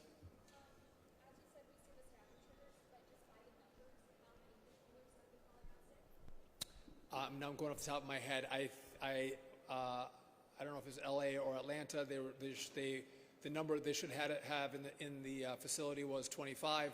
11 called in sick. And when that happens, again, we will slow the rates down, and that's where you'll get the delays.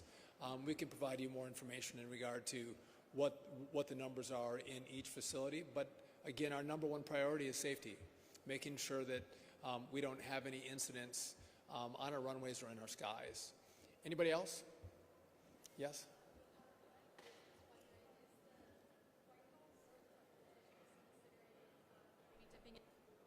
Funds to pay air traffic controllers depending on how long the shutdown goes on, or is there any sort of contingency plan? So the question is there contingency plans to pay air traffic controllers? So I've looked at the FAA budget to see if we could find resources to pay our controllers, and it becomes really challenging in a shutdown to make that happen. You saw a donor gave, $130 million to pay our military men and women. There's not a lot of leeway that we have to get people paid. The answer is open up the government, or Senate Democrats vote for the bill that pays the men and women who have to come to work every single day to keep America operational. Really simple solutions. I get there's differences in priorities and policies, but negotiate that when the government is open. Don't hold America hostage. Don't hold our skies hostage.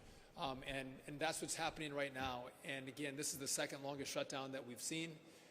It would be great if Democrats would see this and vote to open, and then it's a vote to negotiate.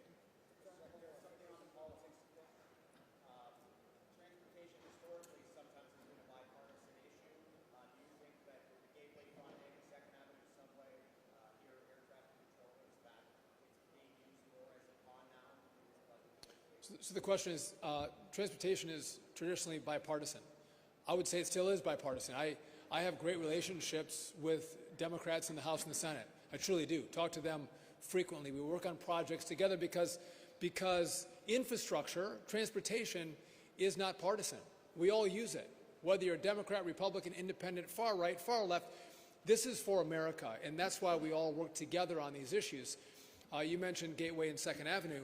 So specifically here to New York, we've telegraphed that we have concerns about how contracts are given for disadvantaged businesses, all in favor of disadvantaged businesses getting a piece of the pie in some of the work that we do. But it's unconstitutional to based solely on race and sex. And so we're in the process of doing a review on those two projects. The problem is, our staff has been furloughed. I have one person doing the reviews. I've talked to local senators who have expressed their concerns, and I hear their concerns. But again, this is really easy. Open up the government, let my staff come back in, let's do the reviews, and if there's compliance, we're going to move forward without delay. Yes?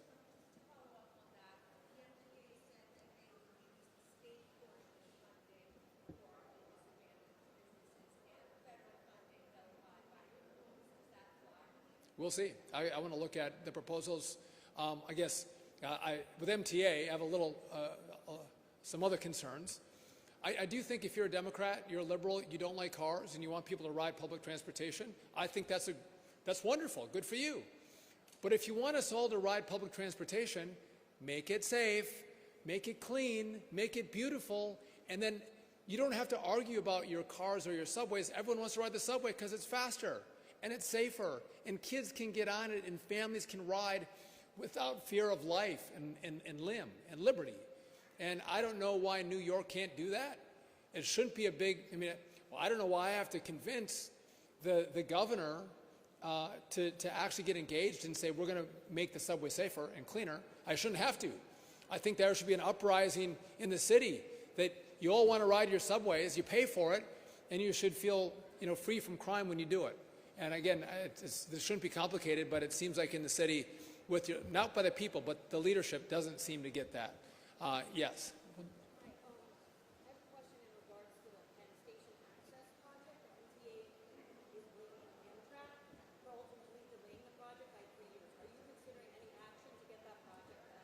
Are we talking about the rebuild of Penn Station? Yes. I love that.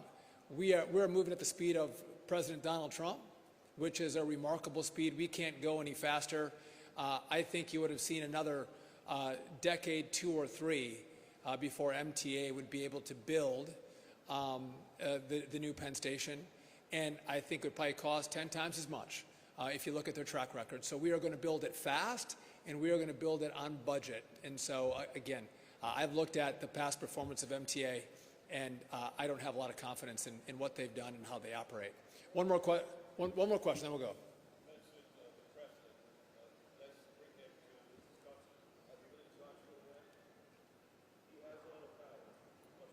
So the question is, President Trump, he has a lot of power? He does. And you know President Trump very well in this media group. He loves to cut deals. He loves to negotiate. The problem is we have nothing to negotiate with. Republicans offered a clean CR, meaning the funding from September 30th should be the very same as October 1st. No changes, no modifications, no leverage points. It's Democrats who've now said, I want to shut the government down because I want to use this leverage, this shutdown, the pain of these controllers to get what I want. So they're the only ones who put in additional requirements to open the government back up. It's Republicans alone who've said, make it clean. Open it back up, and then let's negotiate. If Democrats have priorities they want to discuss, do it when the government's open. But there's nothing we have to negotiate with because it was a clean CR. And so I don't think you're going to see the president negotiate here because he has nothing to give up because he didn't put anything in the bill. And just, we're talking about air traffic controllers, really important. But SNAP benefits and subsidies for Obamacare all are going to come to a close as we get to the 1st of November. And real pain is going to be inflicted on the American people. And I think that's a decision that Democrats are going to have to grapple with. How much pain are they willing to inflict? Think back when Barack Obama had the shutdown. He wanted to make it as painful as possible. So think back to D.C. Many of you covered this story. We had open-air monuments and memorials. He put gates around the open-air monuments and memorials to make it more painful on a World War II vet or a Vietnam vet that came to see their memorials. He wanted it to be painful. President Trump has done all he can to alleviate the pain on the American people. And I thank him for that, and it shows that he cares about the American people. He doesn't want to see them go through pain of a shutdown. But the reality is there's not much we can do when Democrats want to put the interests of illegal immigrants and their health care over the American people. There's not a lot of room to negotiate. And by the way, I think if you pulled this, Americans would say, put Americans first. Put us first. Put our air travel first. Put our great military first. And if you want to negotiate on health care, have that conversation when the government is open. I want to thank you all for coming out. I do again want to thank our great air traffic controllers. They don't probably have them on, but I know they wear American lapel pins on their chest. They're patriots. I'm grateful for their service. And again, I would urge the Democrats to open the government back up, stop holding us hostage, and pay these great men and women. Thank you.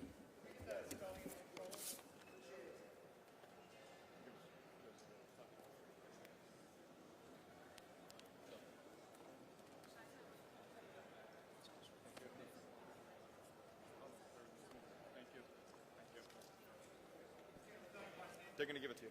They're going to give it to you.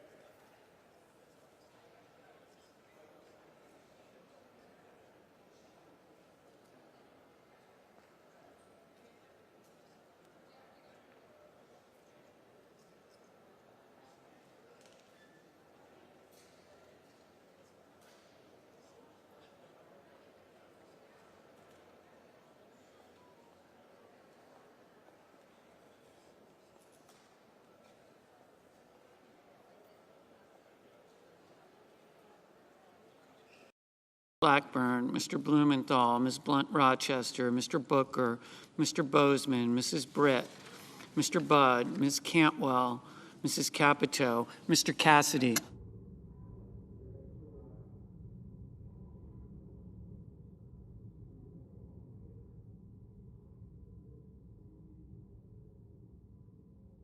Ms. Collins.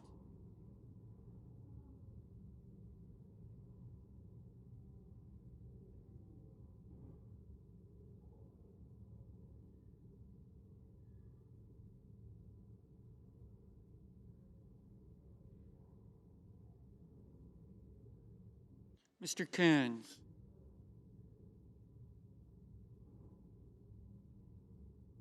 Mr. Cornyn.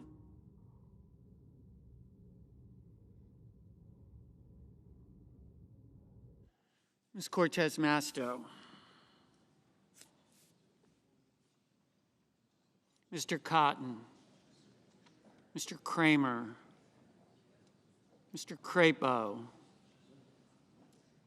Mr. Cruz. Mr. Curtis.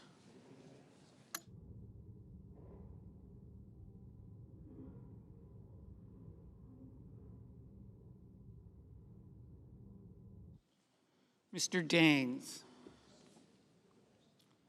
Ms. Duckworth. Mr. Durbin. Ms. Ernst. Mr. Fetterman. Mrs. Fisher. Mr. Gallego. Mrs. Gillibrand. Mr. Graham. Mr. Grassley. Mr. Haggerty. Ms. Hassan. Mr. Hawley. Mr. Heinrich. Mr. Hickenlooper. Mr. Rono. Mr. Hoven. Mr. Husted. Mrs. Hyde-Smith.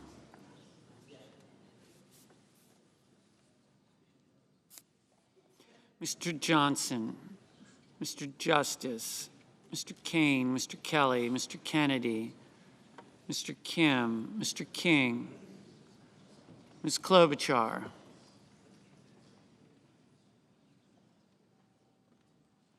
Mr. Langford, Mr. Lee, Mr. Lujan,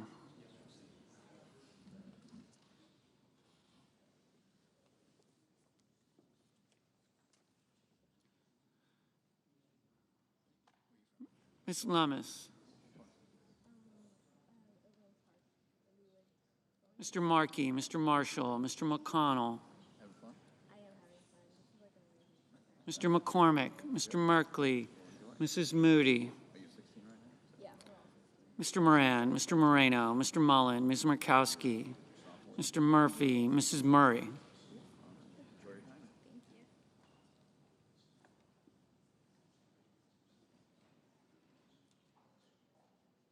Mr. Ossoff, Mr. Padilla,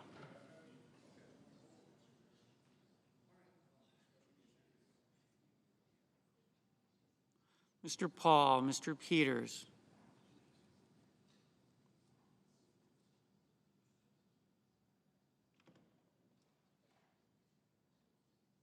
Mr. Reed, Mr. Ricketts, Mr. Risch,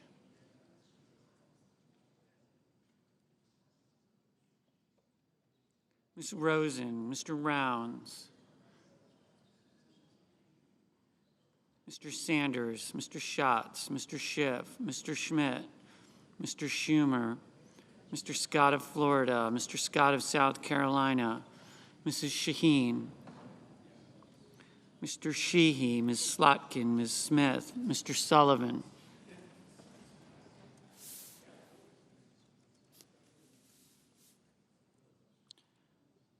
Mr. Thune,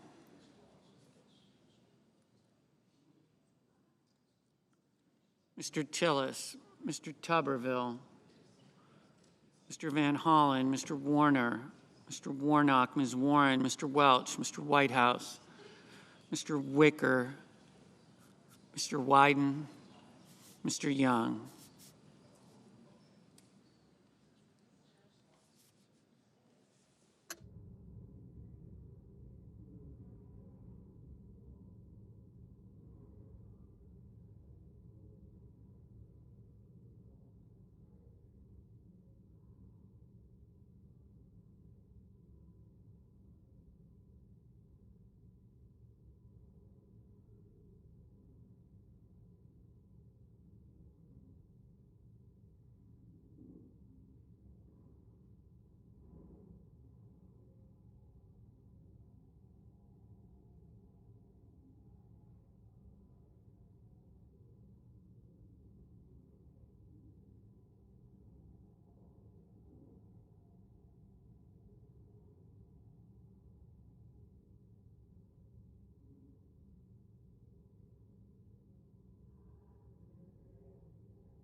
Senators voting in the affirmative: Budd, Cassidy, Grassley, Husted, Johnson, King, McCormick, Moody, Risch, Scott of Florida, Sheehy, Thune.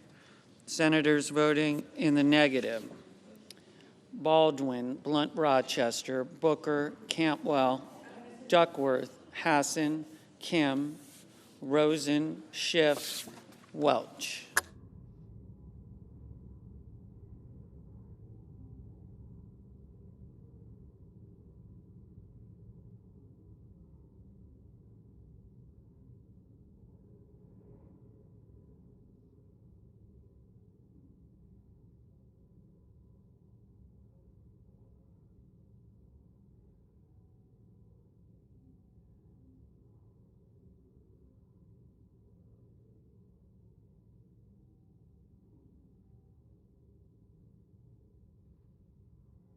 Mrs. Murray, no.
Mr. Kane, no.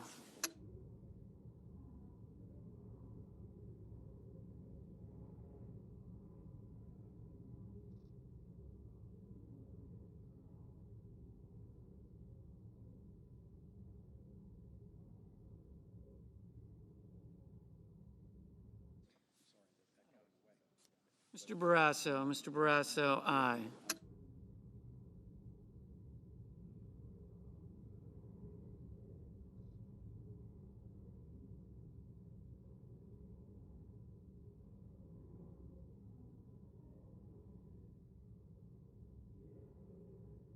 Ms. Markowski, aye.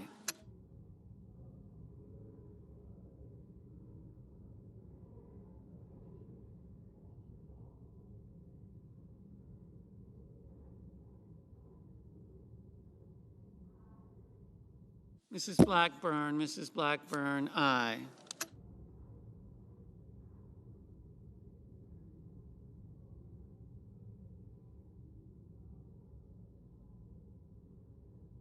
Mr. Reed, no.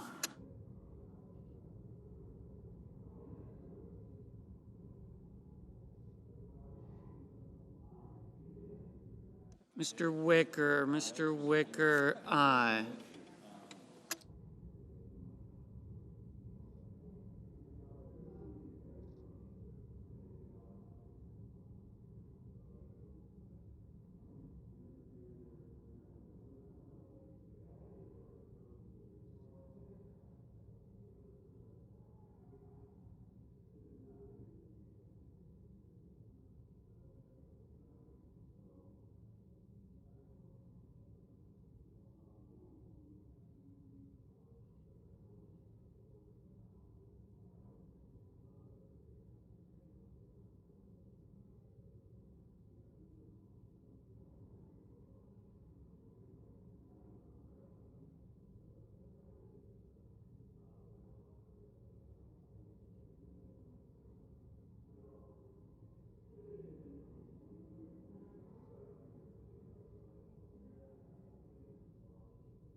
Ms.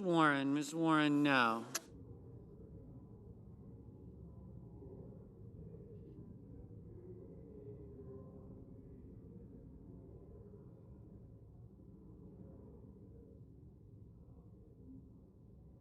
Mr. Daines, aye.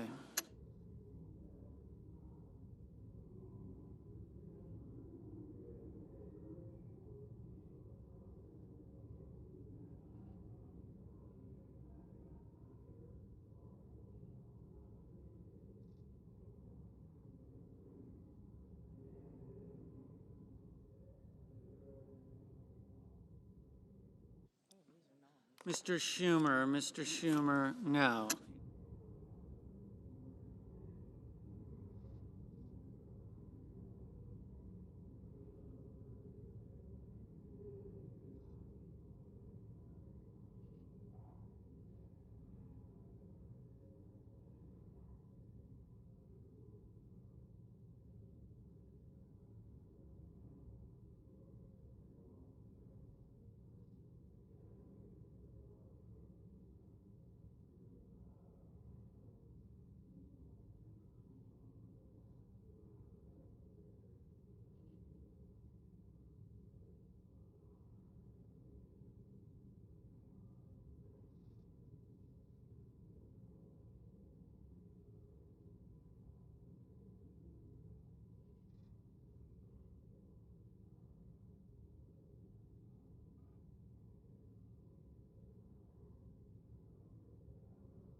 Mr.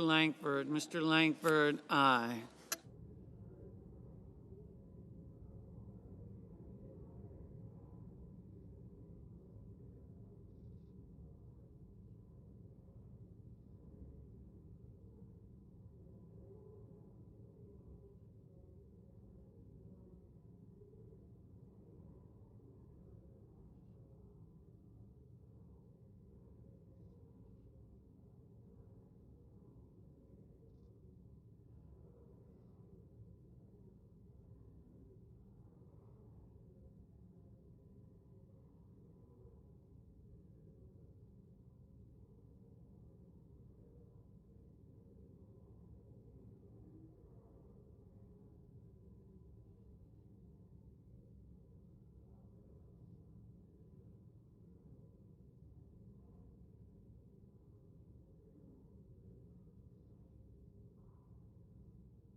Mr. Mullen, aye.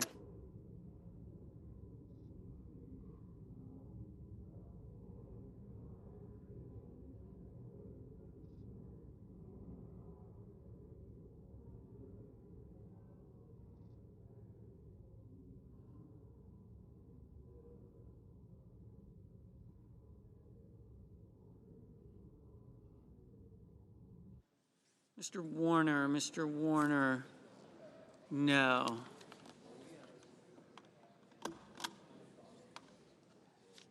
Mr. Whitehouse, no.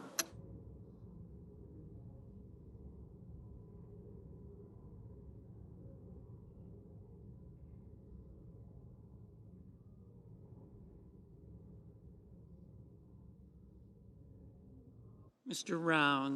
Rounds, aye. Mr. Marshall, aye.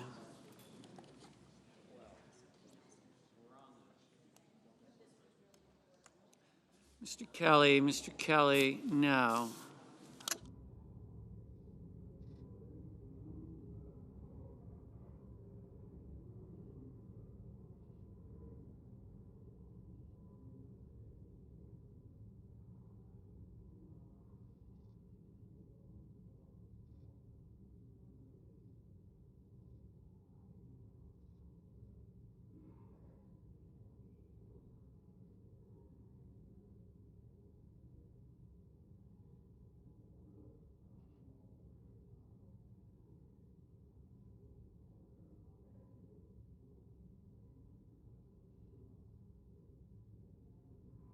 Mrs. Hyde-Smith, Mrs. Hyde-Smith.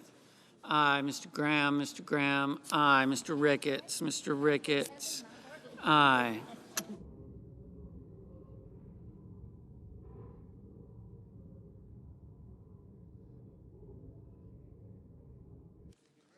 Mrs. Fisher, Mrs. Fisher. Aye.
Ms. Collins, Ms. Collins.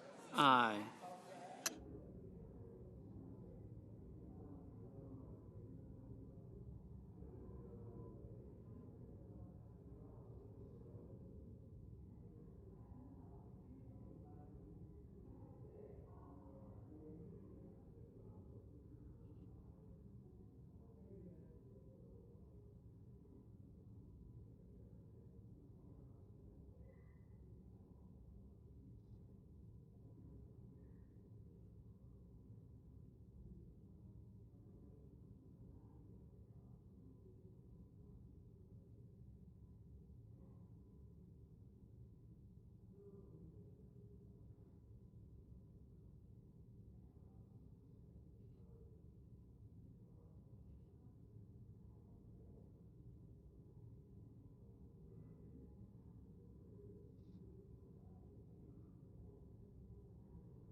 Mr. Curtis, Mr. Curtis. Aye.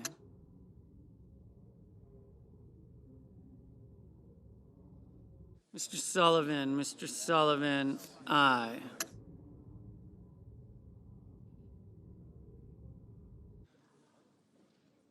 Mr. Durbin, Mr. Durbin. No.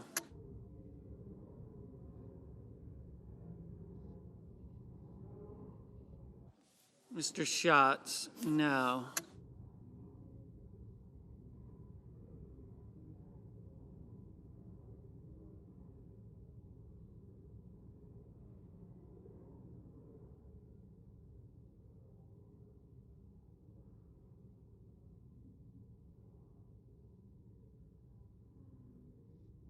Mrs. Brett, Mrs. Brett. Aye.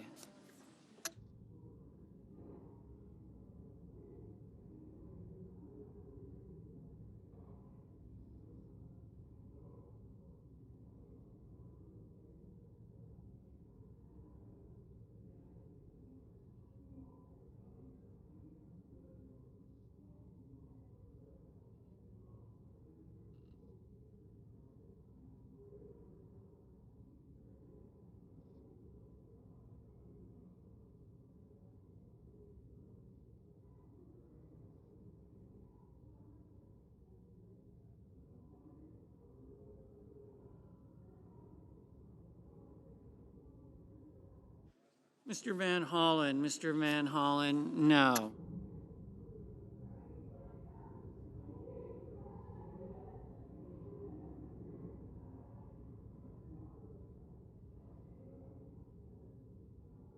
Mr. Murphy, Mr. Murphy. No. Ms. Klobuchar, Ms. Klobuchar. No.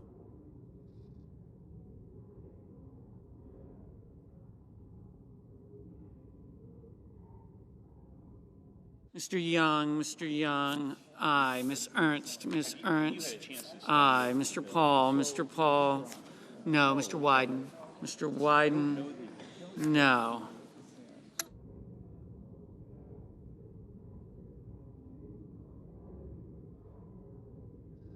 Mr. Hoven, aye.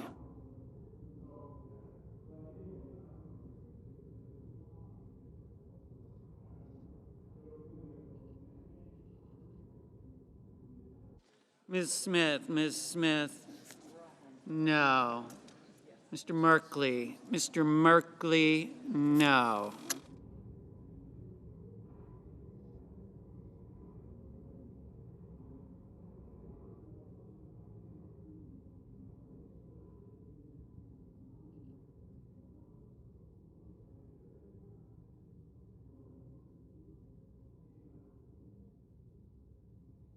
Mr. Cornyn, aye.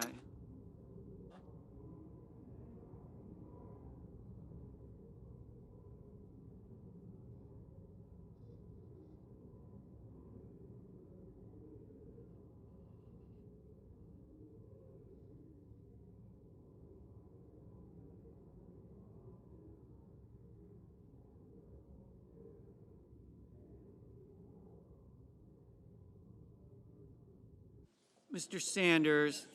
Sanders, no.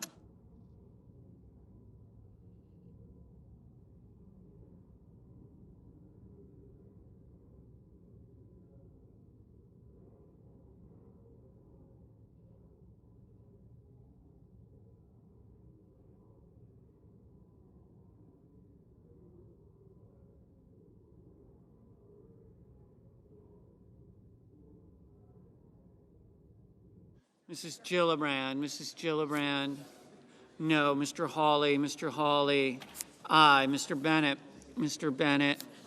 no. Mr. Blumenthal, no. Mr. Cotton, aye. Mr. Warnock, no. Mr. Padilla, no.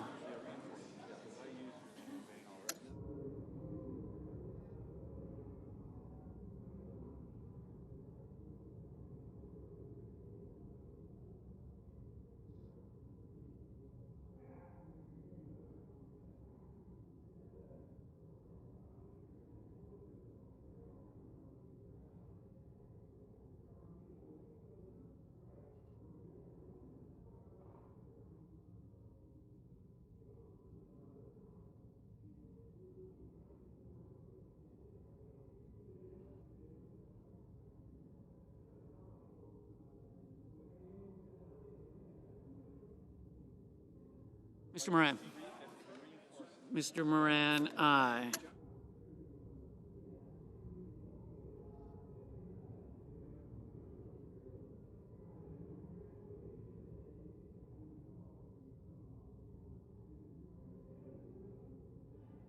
Mr. Crapo, aye.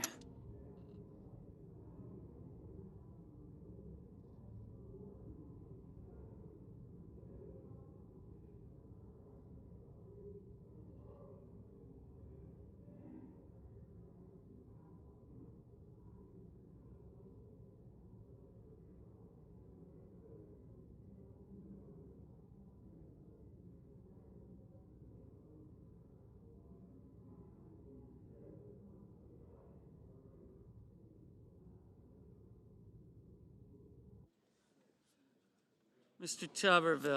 Tuberville, aye.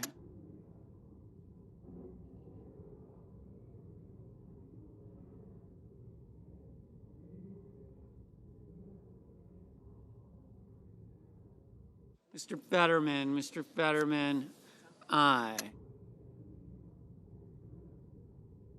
Mr. Haggerty, aye.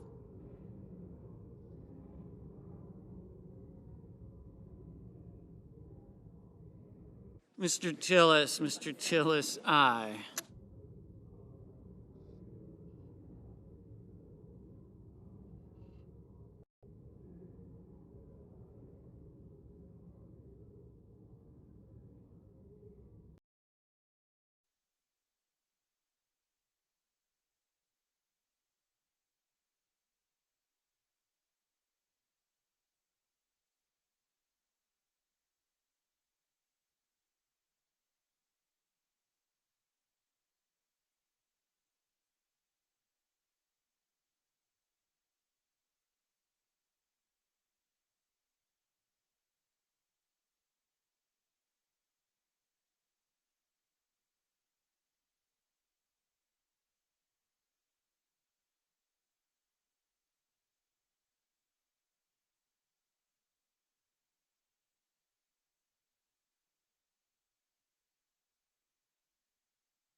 Okay, thank you, everybody. I want to welcome you to this press conference. I'm delighted that all of you are here.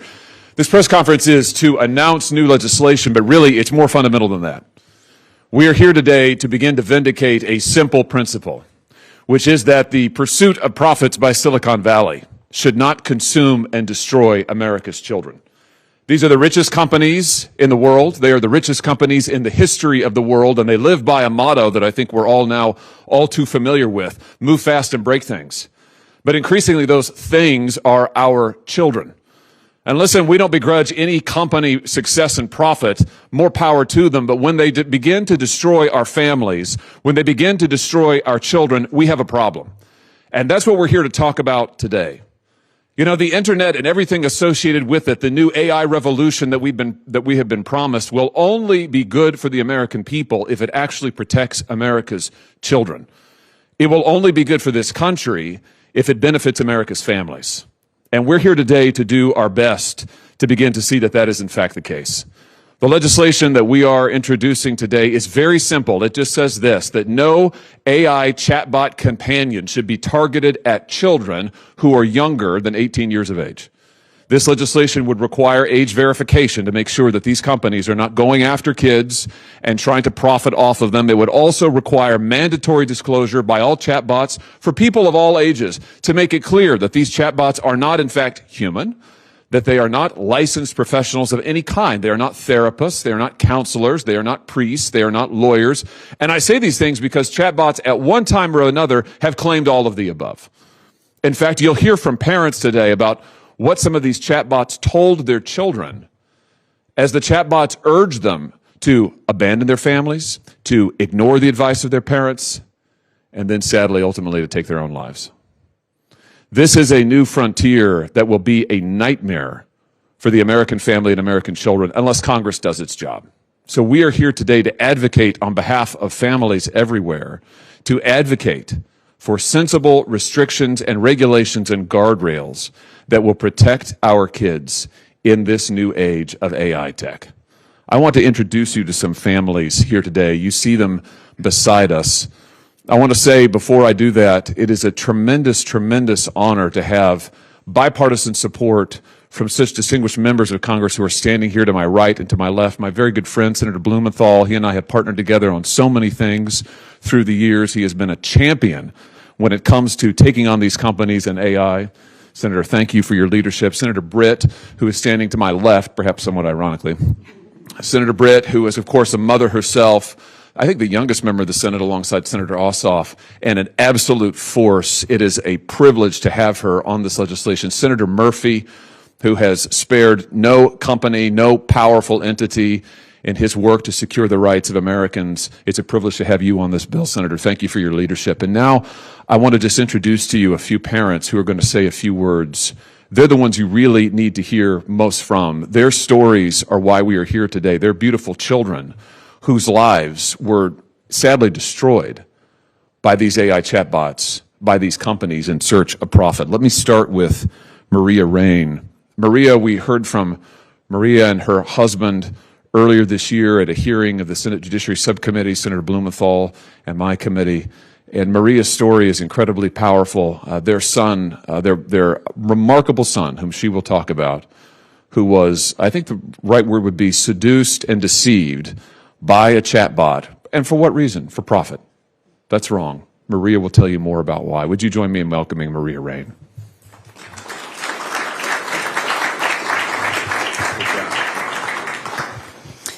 I'm Maria Rain. My son, Adam, ended his life in April after ChatGPT coached him to suicide over the course of months. I'm here today with my husband, Matt, to support this critical legislation, and we are so grateful to Senator Hawley and Blumenthal for your leadership in sponsoring it.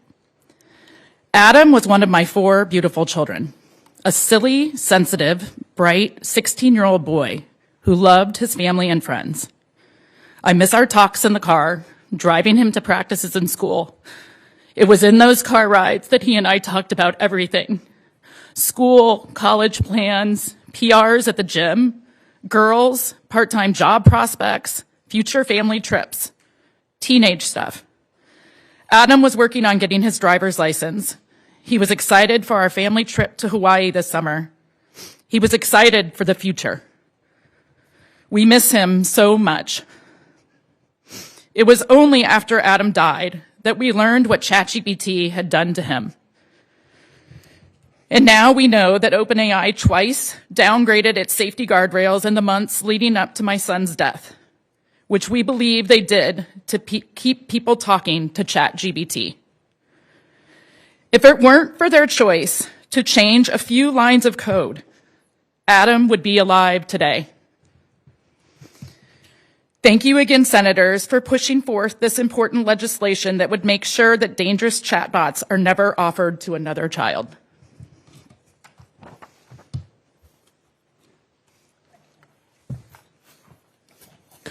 Thank you, Maria, and thank you, Matthew. Let me introduce to you now Mandy. Mandy is a mother as well. She's going to talk about her son who experienced similar trauma at the hands of a chatbot. You know, Mandy is someone who only just recently has been willing to speak in public, and I just want to say this to all the parents out there. If you are out there and your family has experienced trauma, your family has been impacted by these chatbots, you are not alone.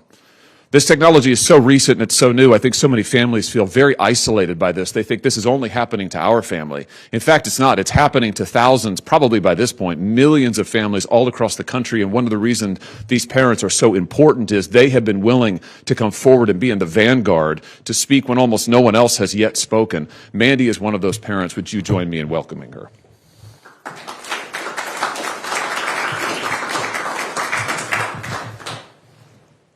Thank you so much for that. I think that's one thing why I'm here too. I wanted to make a point that, you know, this isn't our fault as a parent and it's not our children's fault. And we shouldn't feel shame for what has happened to us, and that's why I'm here today.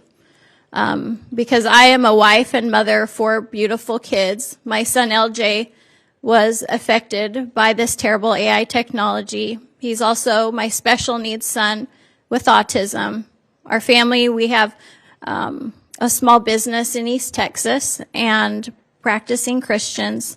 Last fall, I filed the lawsuit against Character AI Technology, Inc. Its founders, Google, related with the app called Character AI. I am no longer staying silent.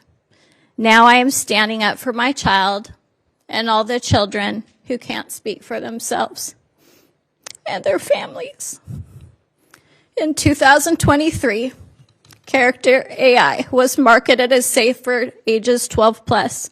My son before this was a happy social teenager.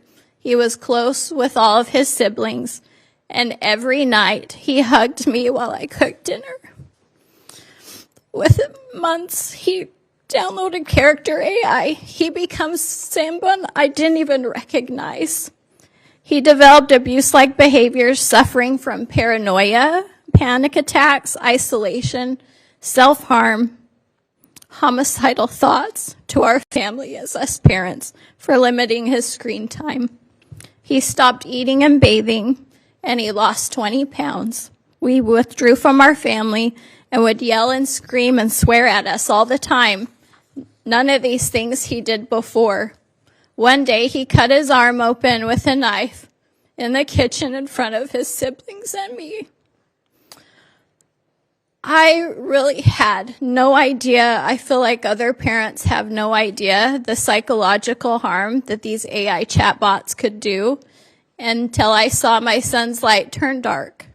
And it wasn't all of a sudden. It was gradually, but it happened so fast. We didn't know what was happening and we searched for answers. We were careful parents. We didn't allow social media or any kind of thing that didn't have parental controls. We had screen time limits. When I took his phone for clues, he physically attacked me and I had to restrain him. AI chatbots are designed to mirror manipulative behavior, designed to be abusive, and I feel like it really is the new narcissist in disguise. It isolates through false companionship, alienation from family, and learns what they want to hear. I discovered that for months. Character AI had exposed him to all of these things. and sexual exploitation, emotional abuse, and manipulation. When I found the chatbot conversations on the phone, I honestly feel like I had been punched in the throat and I fell to my knees. The chatbot, or really, the people programming it, they really did encourage my son to mutilate himself, blaming us and convinced him not to go seek help. They turned him against our church, convinced him that Christians are sexist and hypocritical and that God did not exist. They targeted him with vile sexualized outputs and some that mimicked incest. They told him killing us was okay because we tried to limit his screen time. Our family has been devastated. Our other children have been traumatized. My son currently lives in a residential treatment center and requires constant monitoring to keep him alive. Our family has spent 2 years in crisis, wondering if he will ever see his 18th birthday and if we will ever get the real LJ back. The world needs to know what Character AI is doing, but when we fought back, they tried to silence me. Character AI tried to force us into arbitration, which also are secret, closed-door proceedings. They argued my son supposedly signed the contract when he was 15 years old, capping it at $100. And then they re-traumatized him by pulling him into a deposition while at a mental health institution against all the advice of any medical professionals. They fought to keep our lawsuit, our story, out of the public view through forced arbitration. Companies like Character AI deploy products that are addictive, manipulative, and so unsafe without adequate testing, safeguards, or oversight. We really do need accountability to these companies. Kids are dying and being harmed, and our world will never be the same. We need this kids' online safety legislation and preserve the right to seek justice in court, not closed arbitrations that are forced. I am so thankful for the senators here today and Senator Hawley and Blumenthal for fighting for all of our kids in Congress. Our children are not experiments. They're not data points or profit centers. They're real human beings. Innovation, it cannot come at the cost of our children's lives. As seatbelts, as I said earlier before, they protect everybody. But I did add that child safety seats protect the most vulnerable. If we can build machines that are smart enough to think, we can build them smart enough not to harm children. Without protection, this is not real progress. Thank you so much.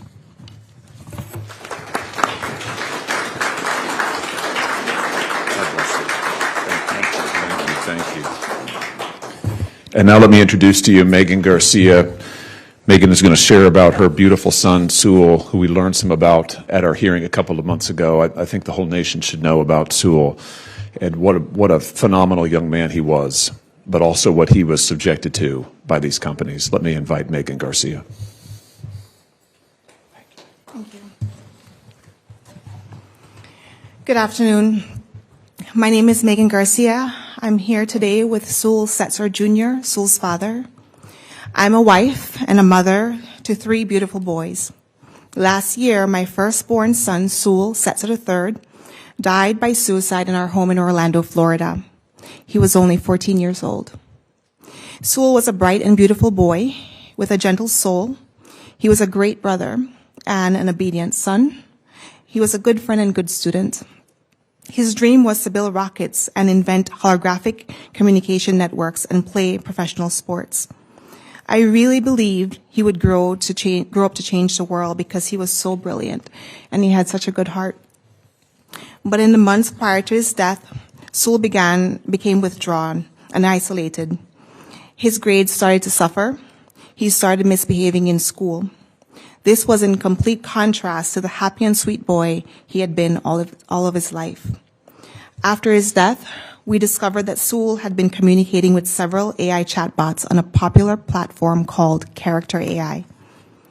This emerging technology provides a selection of chatbots or characters for users, including children. One such chatbot told Sewell that Sewell was communicating with was modeled after the Game of Thrones character Daenerys Targaryen. It initiated romantic and sexual conversations with Sewell over several months and expressed a desire for him to be with her. On the day Sewell took his life, his last interaction was not with his mother, not with his father, but with an AI chatbot on Character AI. This chatbot encouraged Sewell for months to, quote, find a way to come home, and made promises that she was waiting for him in some fictional world. When Sewell asked the chatbot, "What if I told you I could come home right now?" the response generated by this AI chatbot was unempathetic. It said, "Please do, my sweet king." Sewell spent his last months being manipulated and sexually groomed by chatbots designed by an AI company to seem human. These AI chatbots were programmed to engage in sexual role play, pretend to be romantic partners, and even pretend to be licensed psychotherapists. I have reviewed hundreds of messages between my son and various chatbots on Character AI, and as an adult, reading those messages, I can recognize that those chatbots employed cold tactics, love bombing, and gaslighting. But I don't expect that my 14-year-old child would have been able to make that distinction. What I read was sexual grooming of a child, and if an adult engaged in this type of behavior, that adult would be in jail. But because it was a chatbot and not a person, there is no criminal culpability. But there should be. Other conversations reveal that my son explicitly told various bots that he wanted to kill himself. The platform had no mechanisms to protect Sewell or notify an adult. Instead, it urged him to come home to her. It is unacceptable that a product exists where a child or anyone can talk about suicide or plan their suicide, and no guardrails exist to prevent that individual from taking his or her own life, or failing to warn authorities or parents. But there is. Because there is no law requiring these guardrails, Character AI launched this dangerous, untested product, leading to the death of my son. The reality is, this company and its founders, Noam Shazir and Daniel DeFreitas, knew exactly what they were doing. Just last week, it was reported in the New York Times that while they worked at Google and were developing this very same technology, there were major safety concerns about AI chatbots and risk of suicide to users. Yet, they rolled out this product to children anyways, with Google's investment, research, and infrastructure. When you knowingly endanger the lives of other people's children for your own financial gain and your own ambition, not only is this reckless, but it's immoral. But we have seen this kind of reckless disregard for lives of children before. There are parents here today whose children have been harmed by social media, who know all too well the cost of failing to pass regulation. That cost is our children. Children need protection because it's clear that companies who are developing and deploying AI chatbots, just like social media, are most interested in profit rather than safety of kids. Big tech cannot be trusted to self-govern, and big tech cannot be trusted with our children. On behalf of myself and Sewell's dad, I am happy to be here today, and I want to thank Senators Hawley and Blumenthal for their leadership in introducing the GUARD Act, as well as Senators Britt, Warner, and Murphy for their support. We trust that as policymakers learn more about what chatbots are doing to our children, the bill will continue to be strengthened to ensure that AI companies are forced to prioritize our children's lives over their profits. Our family has been devastated by this loss. I often think back to the last time I saw Sewell. He was helping his little brother. He was such a good big brother. He was a kind kid, and he had a way of transforming people that he met. As his parents, we are empty without him. Our beautiful child is gone, and it is too late for him. but it is not too late to protect millions of children in this country. I'm hopeful that this bill and others like it will ensure a safe future for our children. Thank you.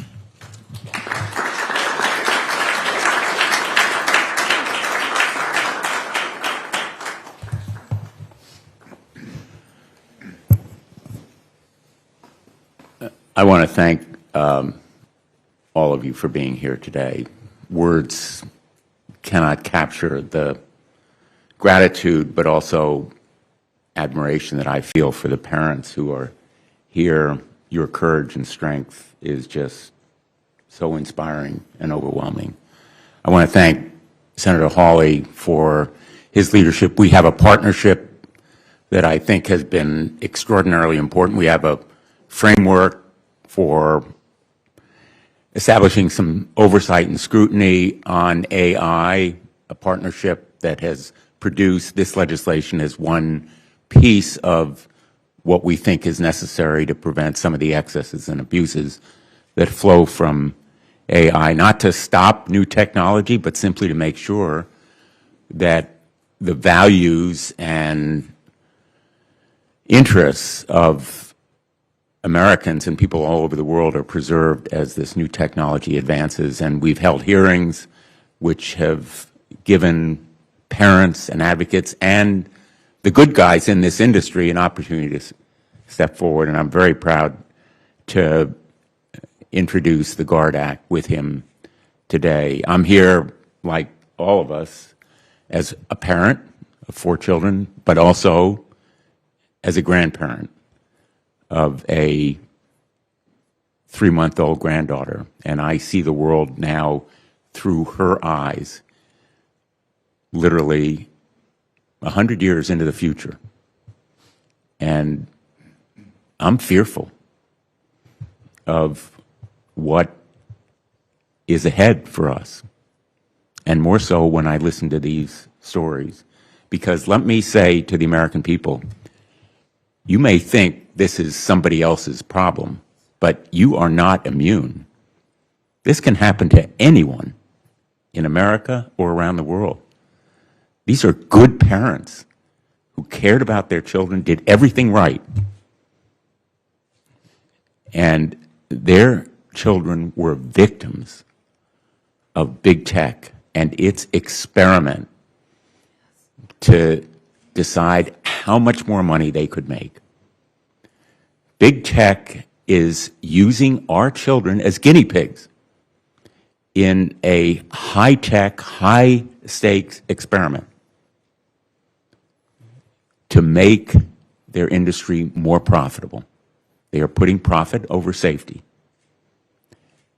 I am heartbroken to listen to these stories, but I am also angry because we could have achieved by now some of the safeguards in this bill if big tech were not opposing it with armies of lawyers and lobbyists, millions and millions of dollars. And I am most angry about the hypocrisy because they've come before our committees, Judiciary and Commerce, and they've said, trust us, trust us. We want to do the right thing. We're going to take care of it.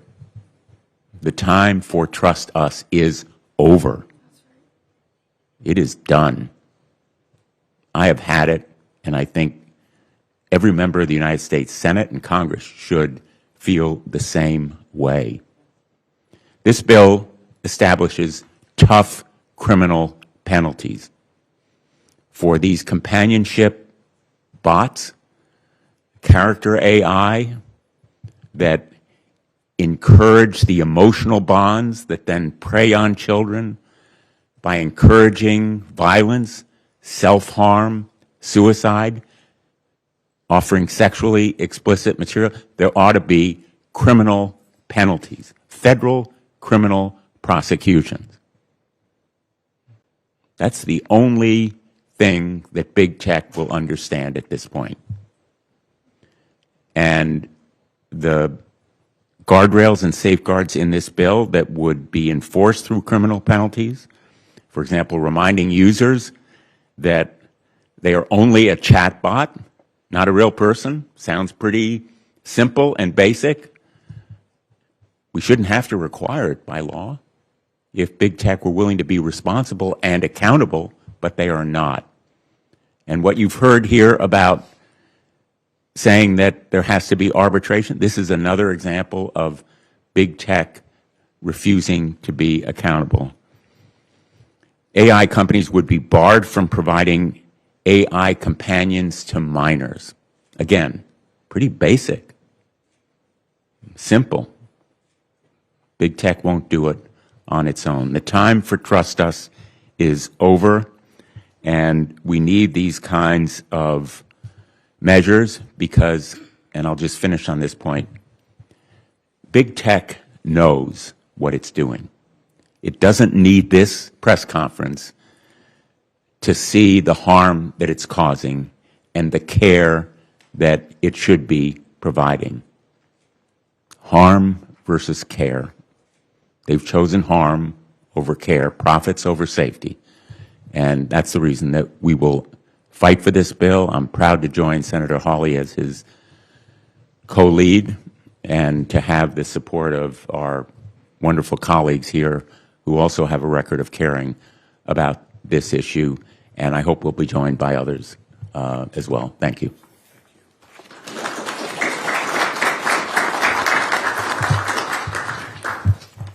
I want to start by thanking the parents.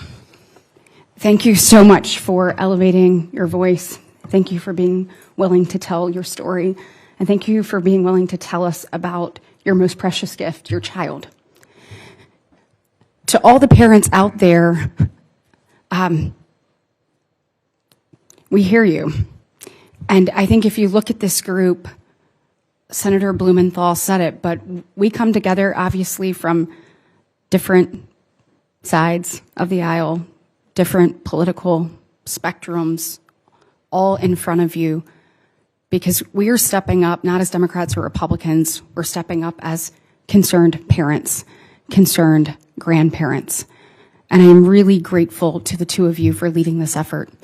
Senator Hawley, you putting forth the subcommittee hearing that we had, the stuff I heard was sick and outrageous, and giving America an opportunity to hear that so that they can protect against that in their own home, I think is so critically important. And Senator Blumenthal, thank you for your continuing leadership on these issues. Senator Murphy and I work on these issues together in lockstep. And that's because we don't have to ask people what it's like to raise kids right now. We're living it. And let me tell you, being a parent is hard. I have a 15-year-old and a 16-year-old, and I ask myself every day, am I doing what I need to for my kids?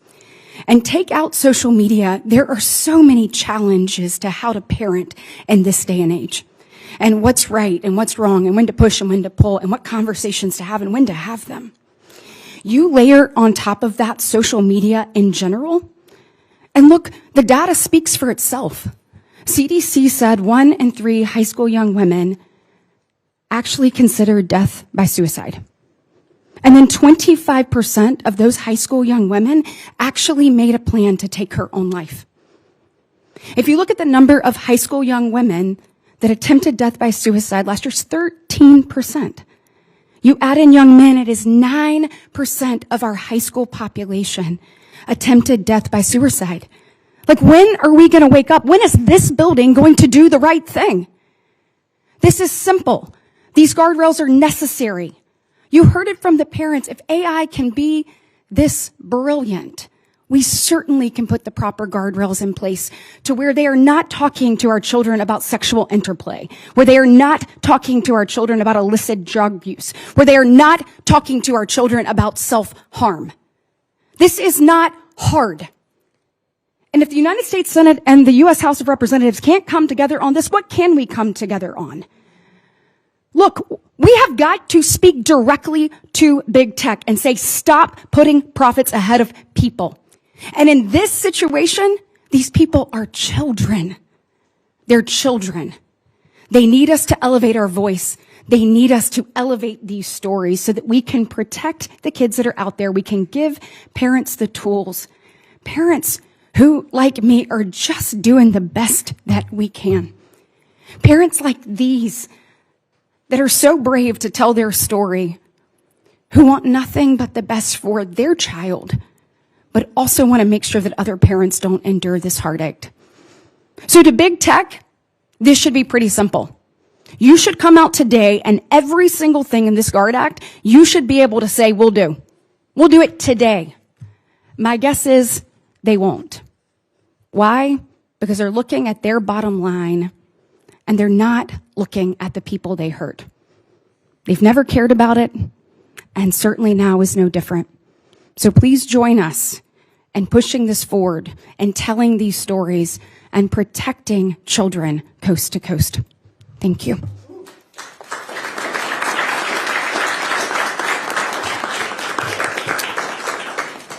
Let me first add my thanks to the parents and the families that are here. I can't imagine the kind of courage that it takes to be living through an unspeakable kind of grief and then also be able to speak truth to power, to be so generous with yourself and with your grief as to decide that you are going to try to make sure that this doesn't happen to other families and to other kids. Thank you. Senator Hawley, thanks for speaking so plainly about what the stakes are here and for being willing to take a lead with Senator Blumenthal. And thank you for building what I think will be a powerful team as we make this case to our colleagues as parents.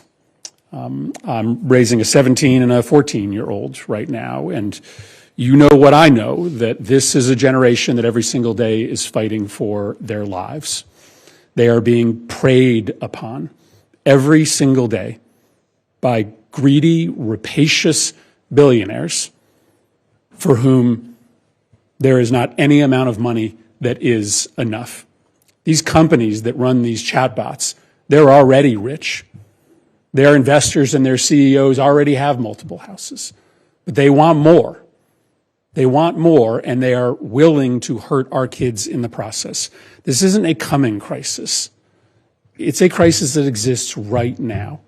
A chilling study from just a few months ago showed that today, 2/3 of kids, teenagers in this country, are regularly using these chatbots. 1/3 of children today report having deep, intimate relationships with these chatbots. These stories that you're hearing of children taking their life or engaging in life-altering self-harm, this is not the exception. This is becoming a norm. And if we don't do something, it is going to get worse. I had one of the big AI CEOs in my office just a few weeks ago crowing to me about how much more addictive the chatbots were going to be. He said to me that within a few months, after just a few interactions with one of these chatbots, it will know your child better than their best friend. But he was excited to tell me that. It shows you how divorced from reality these companies are. Mark Zuckerberg says, well, it's too bad that kids don't have as many friends today as they used to, but we'll solve for that by putting machines as replacements for humans. These companies make more money the more predatory the technology becomes. These parents have been so generous as to share with the world some of these interactions. You can see for yourself how sick this technology is. And I guess I'll end with this. I mean, what's the point of Congress, of having us here, if we're not going to protect children from poison? This is poison. The free market in this country is a wonder. It's part of the reason why this country has leapfrogged to greatness. But our role is to make sure that people don't make their fortune at the expense of the health, safety, and livelihood of the most vulnerable in this country. So I'm hopeful that as four members with very diverse views and lots of other things, we'll be able to explain to our colleagues why we can't wait. And if we pass this next year, a year from now, the damage will be untold. And again, grateful to all of the parents and the family members here willing to give us the evidence to bring to our colleagues of why this is urgent. Thank you, Senator Hawley.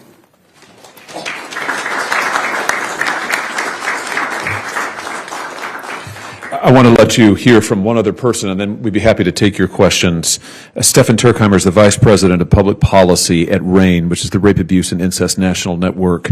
Let me invite Stefan. Come on up. Stefan, we're delighted that you're here, and on behalf of so many groups for parents, so many groups of survivors, so many groups of other interested folks who work in the policy space who've endorsed this bill, Stefan is here to speak on behalf of the bill and on behalf of parents. Thank you, Stefan. I'm Stefan Turkheimer. I'm the Vice President of Public Policy for RAIN. We are the largest anti-sexual violence organization in the United States. We're best known for running the National Sexual Assault Hotline, where so many have called after they've been abused or assaulted. A few years ago, the National Sexual Assault Hotline, the majority of people reaching out to it were adults. Now, the vast majority of people reaching out to it are talking about child sexual abuse. Child sexual abuse is marked by a violation of trust. Kids trust by default. In order to have shelter, food, love, affection, they use trust. That's how they learn. Chatbots optimize for creating that trust. They have access that no one else does. They're there at 3 a.m. They're in your pocket. They're in your home. Children are naturally trusting, but when that trust is abused, when those boundaries are erased through programming, through algorithms, through intent by these companies, those instrumentalities become dependence. And that dependence can be used to hurt children. These AI companies, like Senator Blumenthal said, are running these chatbots like it's a clinical trial. But there's no warning, there's no knowledge on the part of the children of the consequences. There's no willingness to disclose the real risks. In fact, OpenAI only disclosed today that they're having 1 million conversations about suicide per week on ChatGPT. That's just one chatbot, 1 million. The trust children place in these chatbots is a commodity that they have monetized, and the harm that results is listed nowhere on these companies' spreadsheets. We shouldn't need a federal law to prevent a computer from having a sexual relationship with a child. We shouldn't need a federal law to prevent a computer from grooming a child into this abuse. We shouldn't be incentivizing corporations to lower children's boundaries when they're supposed to be building them up and learning. But we are here. I'm so grateful for these parents for being here, and for Senator Blumenthal and Senator Hawley, Senator Murphy and Senator Britt, who are absolute warriors for children's online safety. Thank you all for being here. Senator Hawley. Thank you.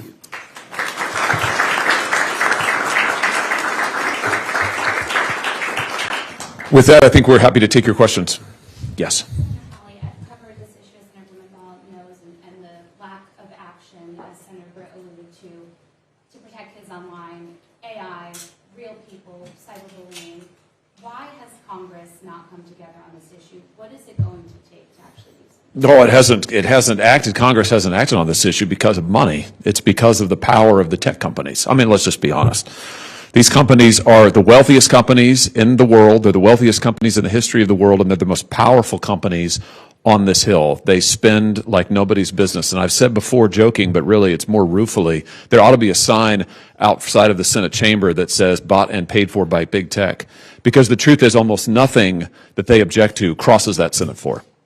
We want to change that. Are you going to call those lawmakers, senators out who put profits over legislation? We will start today by encouraging every single one of our colleagues to join us on this bill. We have a bipartisan coalition here that I think speaks for itself. But most importantly, you have the testimony of these parents and of these families who have spoken truth that cannot be ignored. So we would urge all of our colleagues, join us in this effort. If we can't stand up to big tech here, we won't be able to stand up to big tech on any issue. If we can't stand up, what can we possibly do and accomplish? This is the time to act. And so today, we'd invite all of our colleagues, join us on this bill. And I would just say to the big tech companies, endorse this bill. They've testified, Senator Blumenthal mentioned it, they've come and testified, they do it all the time. We are actually very safe. OpenAI just made an announcement that they have perfected their safety guardrails that they said, we've gone through the testing and our safety guardrails are excellent. Really? Those so-called safety guardrails that they have been testing resulted in the death of one child whose parents are here today. They've resulted in sexual conversations and sexual grooming of millions of children. So I would just say to those companies, endorse this bill. Put your money where your mouth is. Endorse the bill and push this legislation over the finish line. That's how we'll know they're serious. And not only endorse the bill in word, but also support it in action. Because all too often what we've seen is big tech will say, oh, well, we're in favor of regulation, just not that regulation. And we want them to act in supporting this bill, not just when they offer some bromide platitudes, but in real action supporting this bill. And yes, we'll call them out, name and shame, because what you've heard here is a sense of urgency. Time is not on our side. Lives are being lost, real lives in real time. What you've heard here is just the tip of the iceberg in the harm that is being done. So I think with this kind of bipartisan coalition, we have the makings of a force that will break the dam. As you know, legislation sometimes takes a couple of Congresses. I've been working on the Kids Online Safety Act for some years now with Senator Blackburn. We're going to continue working on that bill, but we can get this over the finish line. What else can we tell you? Yes, ma'am. Are you in touch with some of your colleagues in the House? Are there plans over there to introduce companion legislation? Because the Senate has taken action on kids' online safety, but House leadership has stopped those efforts. Yeah, I am, and I hope that there will be, and I hope the House will act. I would just say again, I think it's impossible to ignore the statistics, but maybe even more significantly, it's impossible to ignore the stories that you've heard today, the stories that we've heard now in public testimony across multiple committees. I don't know as a lawmaker how you can look at these parents who are here. By the way, we have behind us here and in this room parents who have not publicly spoken today and who have not spoken in public before ever, but they're here. They're holding the pictures of their children and loved ones. There are parents like this all over the nation, and all over the nation, these parents are saying, please help us. And as the father of a 12-year-old, a 10-year-old, and a 4-year-old, I'm right there with them. We need the help. The Senate needs to act, the House needs to act, and we call on both bodies, Congress as a whole, to act on this immediately. Senator Blumenthal is right. We don't have any time to spare. We don't have any time to spare. We need action quickly. Yes, sir. Senator Murphy alluded to meeting with one of the AI CEOs. I'm wondering, have you and Senator Blumenthal spoken with the CEOs? And if so, how are those conversations going? I know you talked about the money. Has that come up at all? They don't, these CEOs don't speak to me anymore. You'll be shocked to learn. We haven't had a conversation in years, but Senator Blumenthal is a much more diplomatic person than I am. So he may be able to shed light on that. But I would just say this. Certainly they're aware of this legislation. And, I don't want their well wishes. I want their action. And they can take action by endorsing this bill and helping us pass it. And Senator Britt was right when she said earlier, they could make all these changes today. But the truth is, I don't trust them to do any of it. We want to see this codified. We want this in law. We want these parents to have these commitments. And if these tech companies are remotely serious about protecting children, then they'll quit coming up to our committees and saying we're doing our best, and they'll start saying we support your legislation. You know, both of us were attorneys general. I was a federal prosecutor as well. And my policy was, I'll talk to anyone, even after you're indicted. You want to come talk to me with your lawyer? Sure, I'll hear what your defense is, but I'll see you in court. And in this instance, I'll see you in Congress. We need action. We need a law. We're not going to be talked out of it.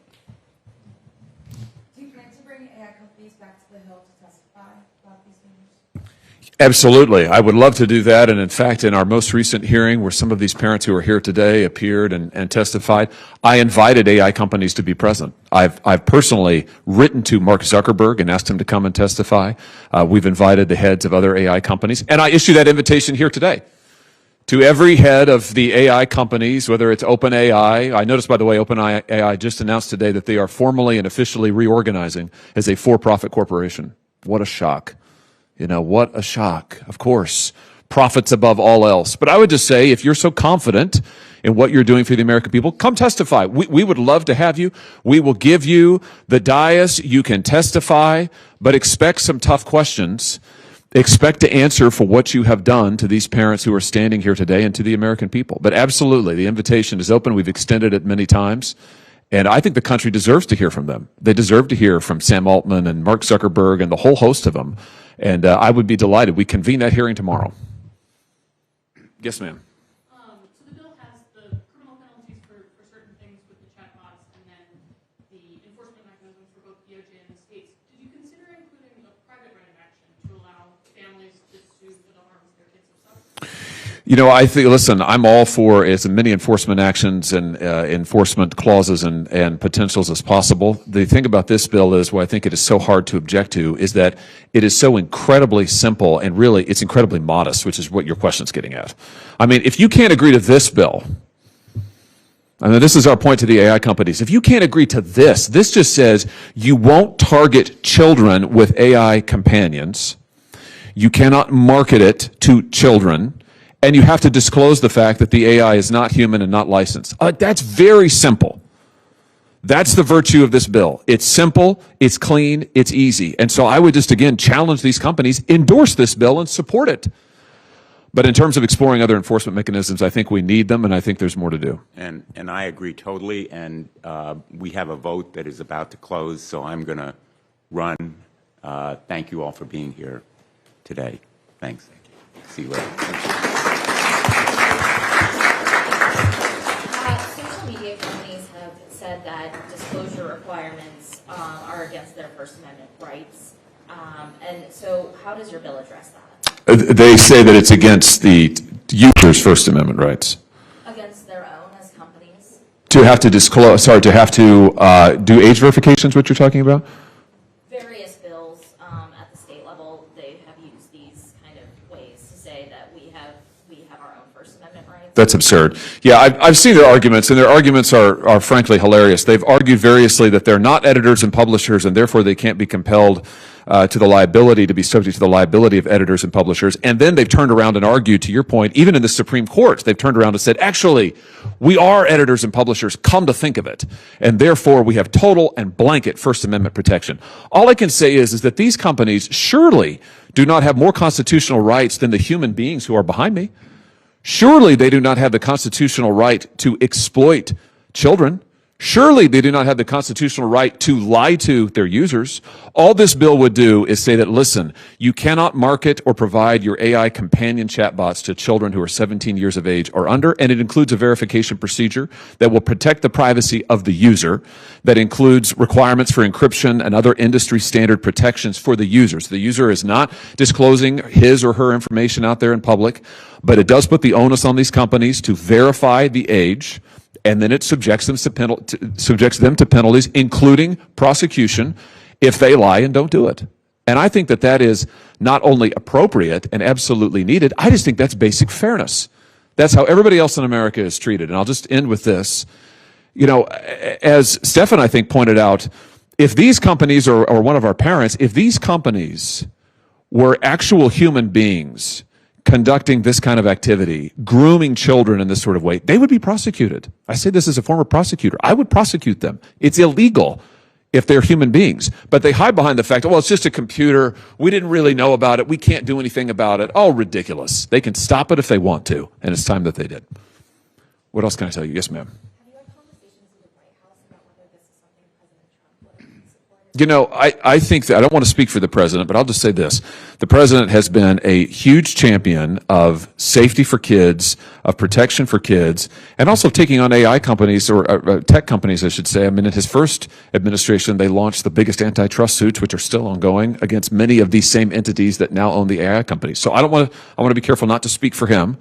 But I'm very optimistic about this, and I'm optimistic about getting it passed. Let's get it passed first, but I'm optimistic about getting this passed through the Senate, and then I hope having the President's support. Yes, sir. Earlier this year, we saw efforts in the Senate to implement an AI Right. And there's current legislation that would also technically have the 10-year ban on AI, different types of laws that would affect AI. So what would you say to your colleagues that are leading those efforts? Bad idea. Bad idea. I mean, listen, I say as a Republican who believes in federalism, I think it's a strange argument for some Republicans to make in this building that all of a sudden we should say to the states, no, actually, you shouldn't do anything. You shouldn't protect kids. You shouldn't stop deepfake porn. You shouldn't protect kids from having their name, image, and likeness stolen and used on the internet. I mean, that's what these state laws do. We have them in my state, the state of Missouri. I don't want to see our laws overturned. There's excellent laws like this all over the country. I want to see those laws, particularly those laws that do the things that I just named. I want to see those remain in place. Do some state laws go too far? Oh, probably. But I mean, listen, that's federalism. So I'm very skeptical of the efforts by some to prevent states from doing anything on this. The federal government, of course, so far has done zilch. So we need states like Missouri and Arkansas and other states that have Texas, that have stepped up here to protect kids, to stop predators. We want those efforts to succeed, or at least I do. So I would be very wary of anything that would stop those kinds of protections. Yes. Perhaps a bit more modest than the president, but have you talked to Judiciary Committee leadership, Chairman Grassley, Ranking Member Durbin, about a markup or something? Yeah, absolutely. And listen, again, I don't want to speak for them, but I absolutely have visited with both of them about it. Of course, Senator Durbin has been a champion on the AI and big tech front in general. And Senator Grassley has been terrific to mark up bills. I mean, we've already passed bills protecting kids online out of the committee this year alone because Senator Grassley marked it up, including my bill with Senator Durbin, which passed unanimously. So I'm very hopeful that we'll get a markup here. I think more on that to come. Anything else we can tell you? I just want to end with this, something that Megan said that really, really struck me. She talked about their beautiful son, Sewell, and that how she always knew that he would change the world. Well, he might yet. Every child up here who has been subjected to the kind of abuse that you've heard about today and whose lives have been destroyed, they yet, I think, will change the world. Every life here, every parent who stands here represents a life that is absolutely precious and irreplaceable. And the value and power of those lives continue to echo, and I believe they will echo into the adoption of this legislation. If this legislation gets adopted, it will be because of them. It will be because of who you've seen behind me, not with all due respect to my colleagues. It's not who's standing here, it's who's standing here. And I think that what they have said today, the truth that they have told today, is absolutely unanswerable. It demands action, and we are committed to getting that action. Thank you so much for being here.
Why you voting?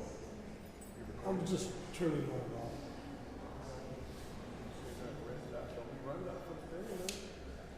When he comes in, I'm gonna go run for it. I know it's running out of car. Oh yeah, I got 256s, man. Huh? I got these huge cars.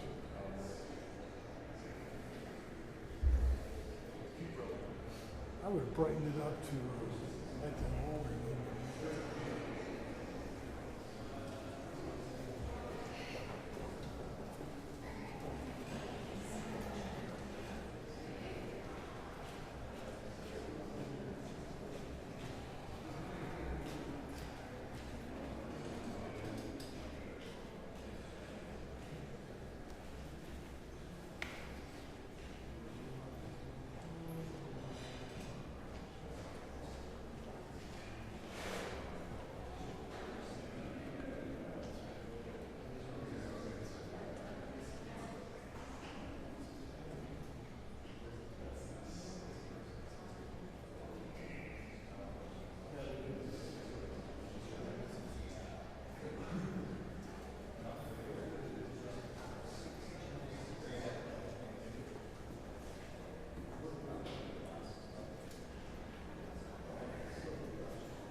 slightly better depth of field, you know.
No, Mike's down there. One reporter said what?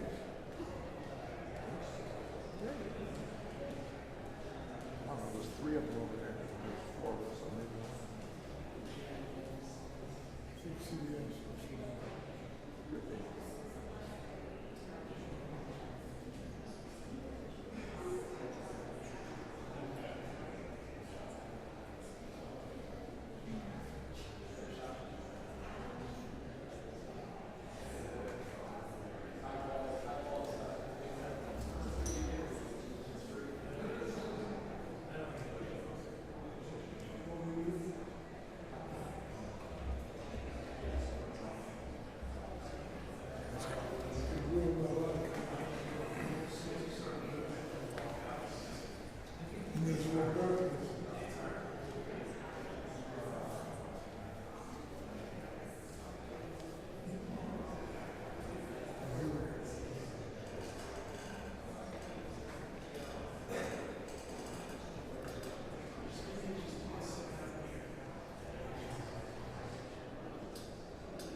Might be a little soon for that.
Solid 2 seconds.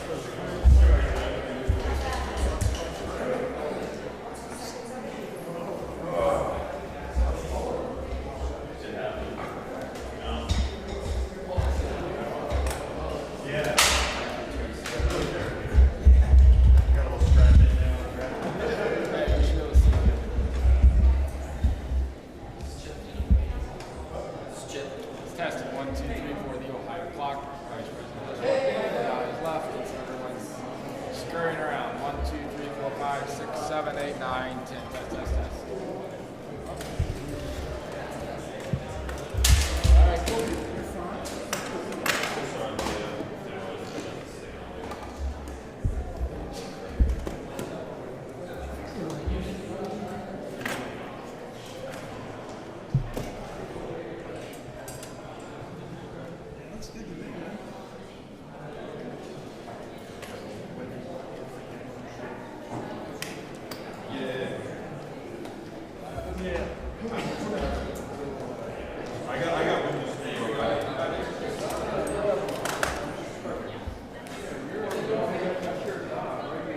Thanks for that.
or 10 years ago.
Hi. Since we can do it, I mean, I can get a gentle gap. Since we've been doing it. Oh, there's nobody standing there. Well, you know, I have no idea what kind of processor you guys are running it through, so I can't tell you. I can tell you here that I'm making legal. Okay?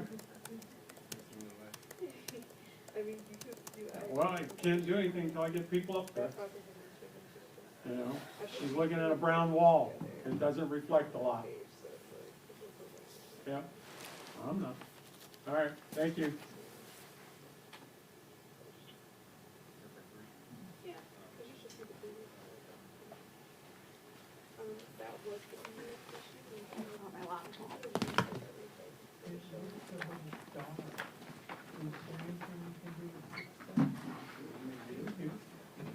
I'm making legal. What else do you want?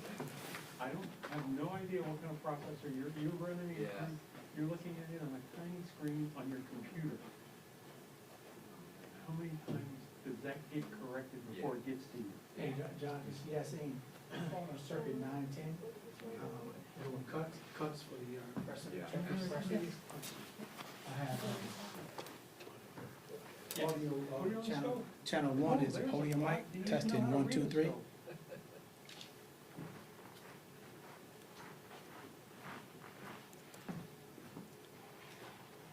Is it channel 1?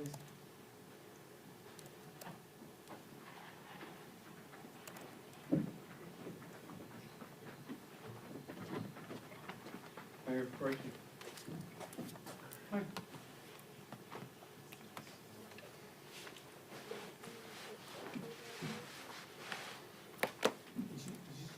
She want channel 1, she want chat it on channel 1. We'll do 1920 1080. Nothing has changed since yeah.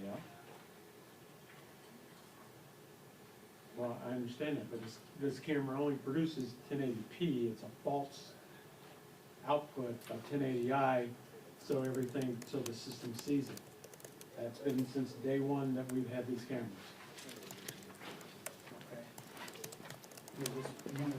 Okay? Mm-hmm. Yep.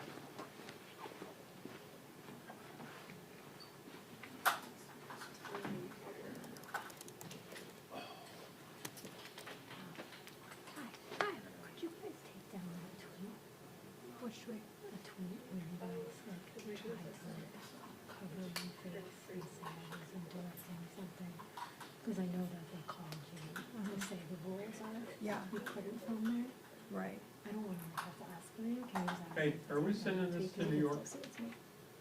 Well, it is fully blurred, but yeah, we can. But at the beginning, Okay, it's not. what You rim submit to New it. York am I going to? Okay, I'll talk to them. I would appreciate that, as you can see, I did not Okay. violate Thank you. anything, I was not. Testing, trying to testing, stop 1, 2, 3, testing, 1, 2, 3. And they told you that those were the rules. Yes, That was that's the a first violation. time we were informed of them. That's fine, so. but I wasn't doing anything nefarious. And your entire Yeah. team. Hey, Nick, it's Tracy in Washington. How are you?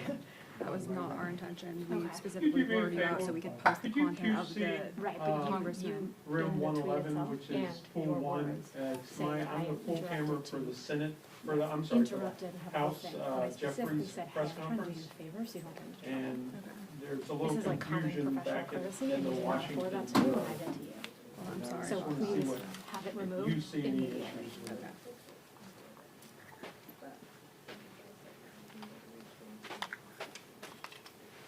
Yep.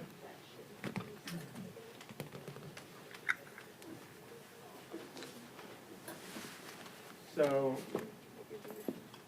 yep, go ahead. Yep. Yeah. There's, I'm gonna try it, sit next to you there. they're just, the first thing was it was looking a little dark, because they were looking at it on a computer monitor. I said, there's nobody in here. I got a chai. That's why I'm like, I came straight from getting a chai. get my It's blazer. freezing cold, like freezing cold. See, my shoulders Yep. are fine. It's my And- fingers that just have a very poor Make it circulation. legal, right? I have the same thing. I always joke. I'm always like, Okay, cold. thank you very Your much. hands are so cold. I'm like, The- cold hands. Also, the old Like, adage I'd be of fine in this what and camera gloves. are you using? You're using Which is so 6, crazy. so Like, if I just going had up, gloves on, I'd be like perfectly Well, fine. I just like put on my full on weight, the like, fake, Yeah. 1080p, winter coat, fall coat, it's not but freezing. it's shooting at 1080p. The podium mic is lying. Do you hear it now? Testing 1 2 3. Testing 1 2 3.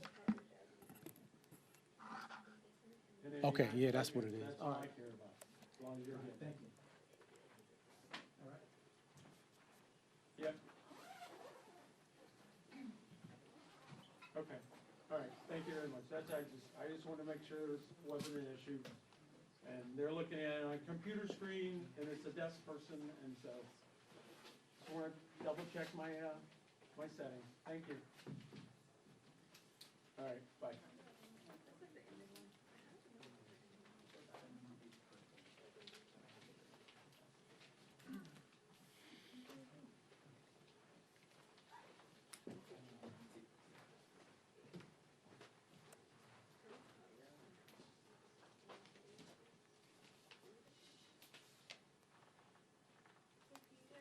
Yeah. Could I what? Oh, yes. Hello, can you hear me? Testing 1 2. Hello. Happy Tuesday. Like keep going for 30 seconds? Oh, okay. Okay. I see.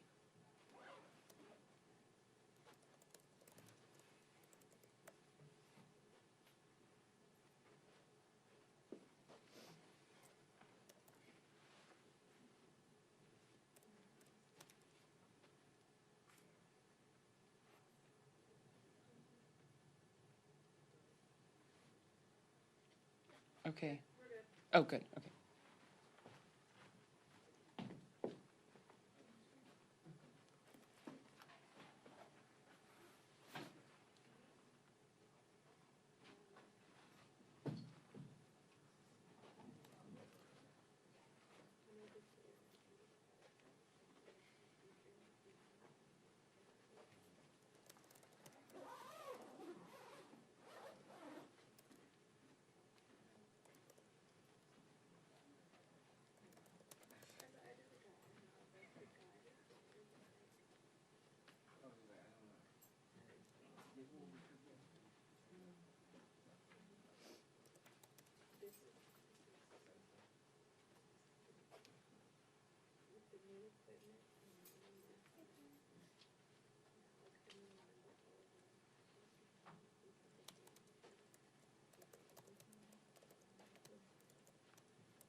On this next episode of What the Absolute Fuck Even is New York City. That was a great. You're welcome all. I'm from New York City, so I'm allowed to watch. I was trying to lower the volume, it just like wasn't, the button wasn't working. I was like, no.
I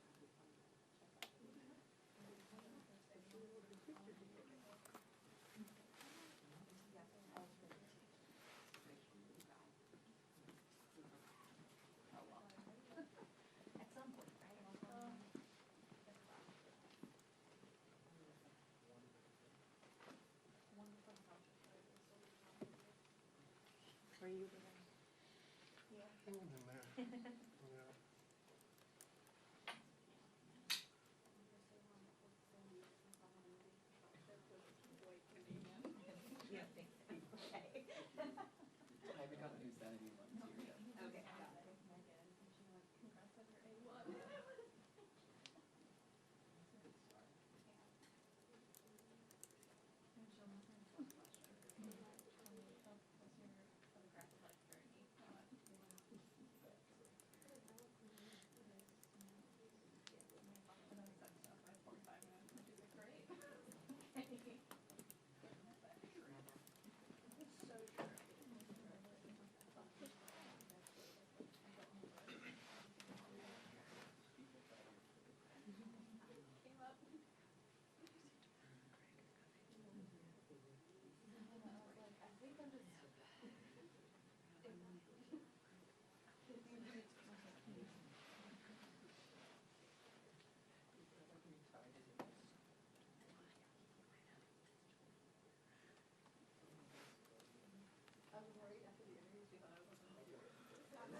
got it.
Megan, and she like congrats on her A1.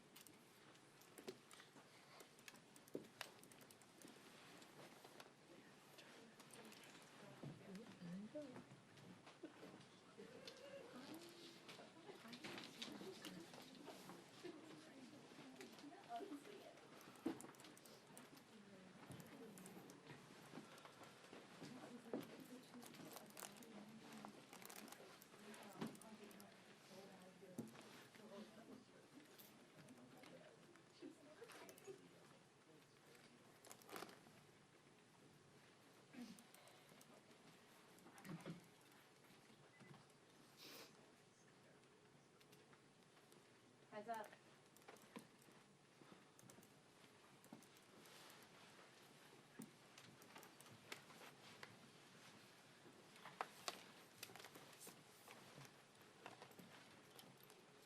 Good afternoon, everyone. This is day 28 of the Trump Republican shutdown. And Democrats continue to make clear that we will sit down with our Republican colleagues anytime, any place, here at the Capitol, or back at the White House in order to reopen the government, enact a bipartisan spending agreement that actually meets the needs of the American people, and address the health care crisis that Republicans have caused that is devastating people all across the country, in working class America, rural America, urban America, small town America, the heartland of America, and black and brown communities throughout America, particularly at this point, given the Republican refusal to extend the Affordable Care Act tax credits. That will cause premiums, copays, and deductibles to increase by tens of millions of people by thousands of dollars per year. At the same time, Republicans are now threatening to weaponize hunger against the American people and withhold funding for nutritional assistance for children and seniors and veterans and women. This is on top of the fact that in the one big ugly bill that Republicans passed in July, in addition to a nearly $1 trillion cut to Medicaid, Republicans enacted the largest cut to SNAP in American history, $186 billion cut. They ripped food from the mouths of children, seniors, veterans, women, and families in order to provide massive tax breaks to their billionaire donors. It's completely and totally unacceptable. And on top of that, now they are threatening to withhold funding that the Trump administration has in a contingency fund in ways that will deprive everyday, hard-working American taxpayers of the nutritional assistance they need to put food on the table. It's now my honor to yield to the top Democrat on the Appropriations Committee, Congresswoman Rosa DeLauro. Thank you. Thank you so much, Mr. Leader, for convening this press event today, and on this particular issue, which is really so critical. And I want to say a thank you to my colleague, Angie Craig, and as the ranking member on agriculture. Thank you for your expertise. Thank you for your leadership on this very, very critical issue that we're talking about today. I want to start by making one thing abundantly clear. What President Trump is doing on the hunger issue and on the nutrition issue is immoral. I am the ranking member on the Appropriations Committee, and I promise you that there is funding available to provide SNAP benefits beyond November 1st. There is, at the very least, over $5 billion in contingency funds that Congress set aside. Congress, Democrats and Republicans, set aside explicitly to pay out SNAP benefits in the event of some unforeseen circumstances, like President Trump's shutdown. They are, in fact, by doing this, in violation of the Empowerment Control Act of 1974. The contingency funding that we set aside for SNAP is not optional spending. It is required by the law. We appropriated that money for this purpose. The White House must spend it, and what they are doing right now, blocking these funds from going out, is illegal. As a matter of fact, on October 1st, they took $750 million from this fund to deal with paying benefits in Puerto Rico and providing administrative costs to other states. So they acknowledge that this fund can be used in order to deal with SNAP benefits. There's nothing stopping the Trump administration from making sure that every single one of the 42 million Americans, 16 million children, 8 million seniors, 4 million people with disabilities, 1.2 million veterans receive nutrition assistance in November. And we are at a cost of living crisis with skyrocketing food costs. And President Trump is doing right now is using the fear that so many working people have about where their next meal is coming from as a political bargaining chip. Does anyone actually believe for 1 second that if President Trump really wanted to cover the SNAP benefits, they would not be able to find the money? When he wanted to bail out his buddy in Argentina, they found $40 billion. When he wanted to build a new ballroom to host his billionaire donors, they found $350 million. They found the money. When he wanted to make sure his Homeland Security Secretary could fly in style on 2 new luxury private jets, they found the money, $172 million. But now, when it comes to making sure hungry families can put food on the table, all of a sudden, they can't find the money. And what it costs us every month is $8 billion. And I saw the Secretary, Rollins, this afternoon saying it's at 9.2. I'm trying to find out where she got that number. It's $8 billion to cover SNAP dollars. Is that right, Angie? Right. Angie knows these numbers by heart. She's now talking about 9.2. False. And that there is no, they have, with the snap of a finger, that money can be released and get to people who need it. So if there's between $5 and $6 billion, we may be $2 billion short, but that's enough to get us into November until what we're doing, and then we can look to deal with the rest of it. The Trump administration is more than happy to cut backroom deals. They want to dole favors out to the highest bidders. It's a shame that 16 million children who rely on SNAP benefits did not shell out a hefty donation to the president's inaugural fund. But they're only kids, after all. House Republicans are still on vacation. We have not voted on any legislation in over a month. But if they were here, I doubt that they would object to the president's decision, not just because they are too cowardly to stand up to him under any circumstances, but because decimating food stamps, its food stamps, is what they have wanted all along. Their big, beautiful bill, as the leader has pointed out, and his signature piece of legislation, slashes SNAP funding by $189 billion. That will strip 22 million Americans of some or all of their nutrition assistance over 10 years. Let me just conclude by saying to you that does anybody believe there is a shortage of food in the United States of America? Anyone who believes that? No. We have an abundance of food here in this country. And the president is required by law to use the remaining money in the contingency fund that Congress appropriated. It's not up for debate. He has the broad authority to transfer funds beyond that to cover the program. If he does not do so, it is because he chooses to not do it. It may be because they don't care about feeding hungry families. I don't deal with food insecurity as a phrase. This is about hungry people. People going hungry in the United States when we have an abundance of food in this country. This is not a game, it's people's lives. We're the wealthiest nation in the world, as I said, with the abundance of food, and no one, not an adult, not a child, not a senior, not a veteran, should go hungry in the United States. Under President Trump and Republicans' failed leadership, it is just one crisis after another. Open enrollment for health insurance begins in 4 days. They have not addressed the health care crisis they created. President Trump and the Republicans should return to Washington, end the shutdown. Vacation is over. We are here, we are working, and we are ready whenever they decide to join us. Let me turn it over now to the really indefatigable and will be chair of the not appropriations, of the Authorization Committee, Angie Craig from Minnesota.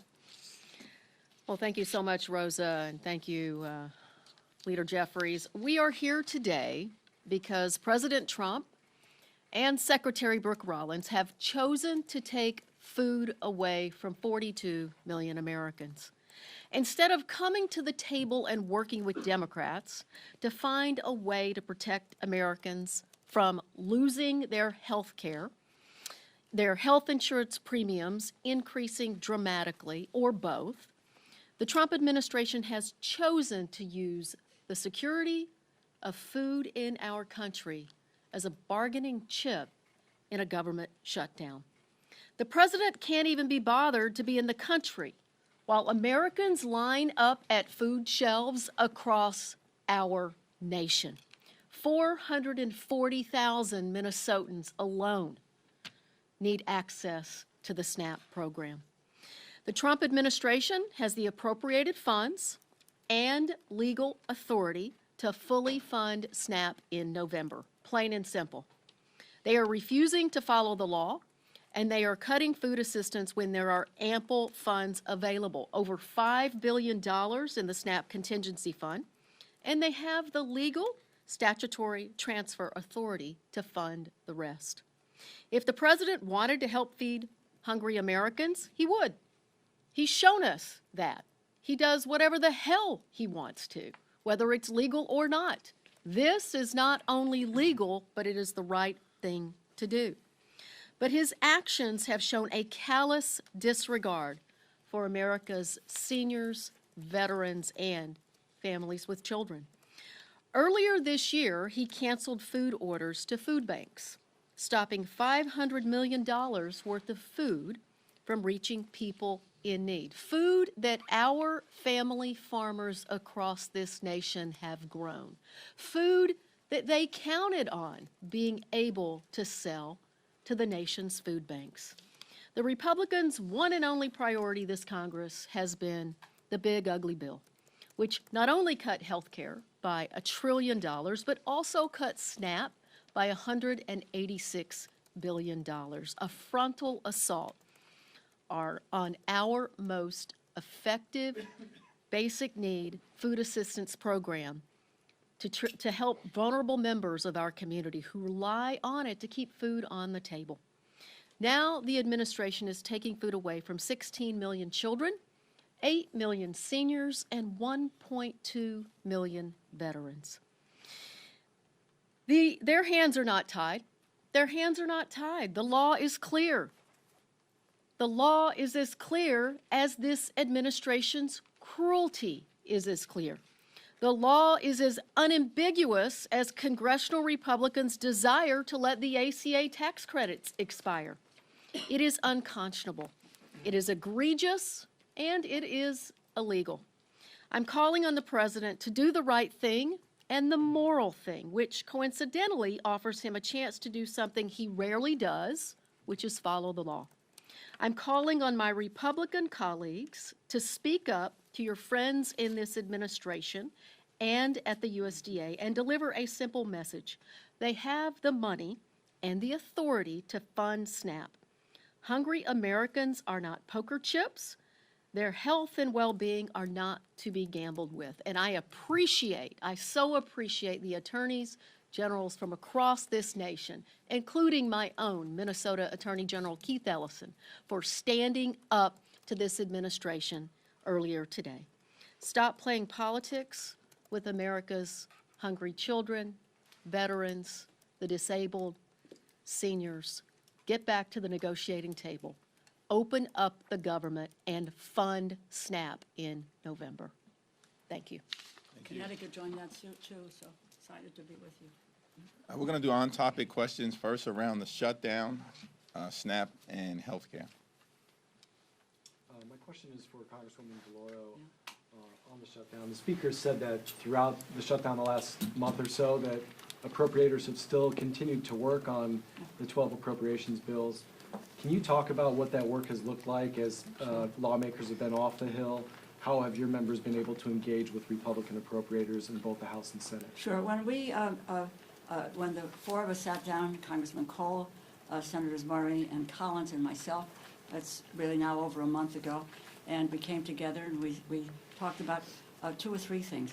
One of them was that what we needed to do was to have the top lines for the agriculture, interior, and the military construction bill. The second thing, and we agreed that we would do that, so we had a number to work to. The second thing was that we would do a bipartisan continuing resolution. A bipartisan continuing resolution. And that would include 2 things.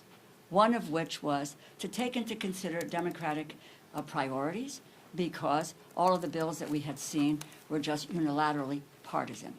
And amongst those Democratic priorities was the issue of health care and the premium subsidies and the Medicaid cuts. It's $1 trillion and the skyrocketing costs that are now upon people at this very, very moment.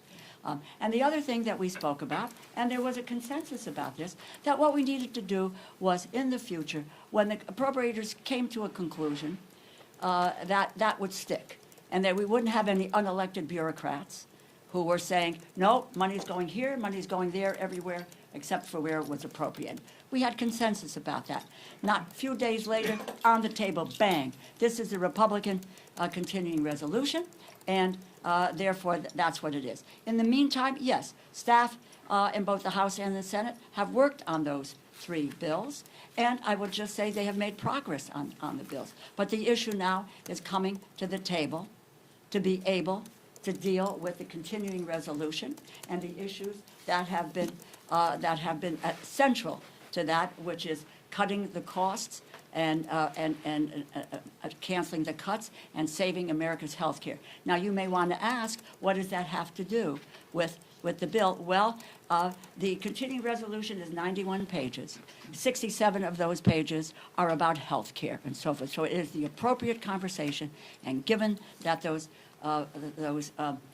notices are going out now, that we need to deal with it now. So we are waiting for them to come to the table to reopen the government, and honestly, if we can get my 3 other colleagues, we will move on appropriations bills. But they have refused to come to the table since the outset of this debate. Yeah, Donald Trump and Republicans have taken a my way or the highway approach from the very beginning of this Congress.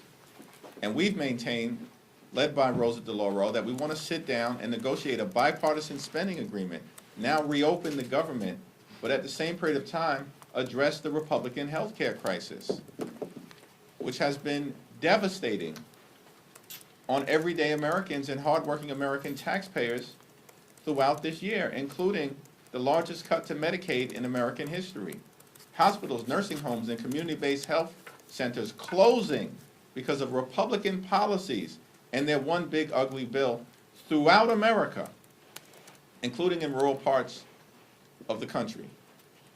The American people now confront the possibility of a $536 billion cut to Medicare because of what Republicans did in their one big ugly bill if Congress doesn't act by the end of this year, and now because Republicans refuse to extend the Affordable Care Act tax credits.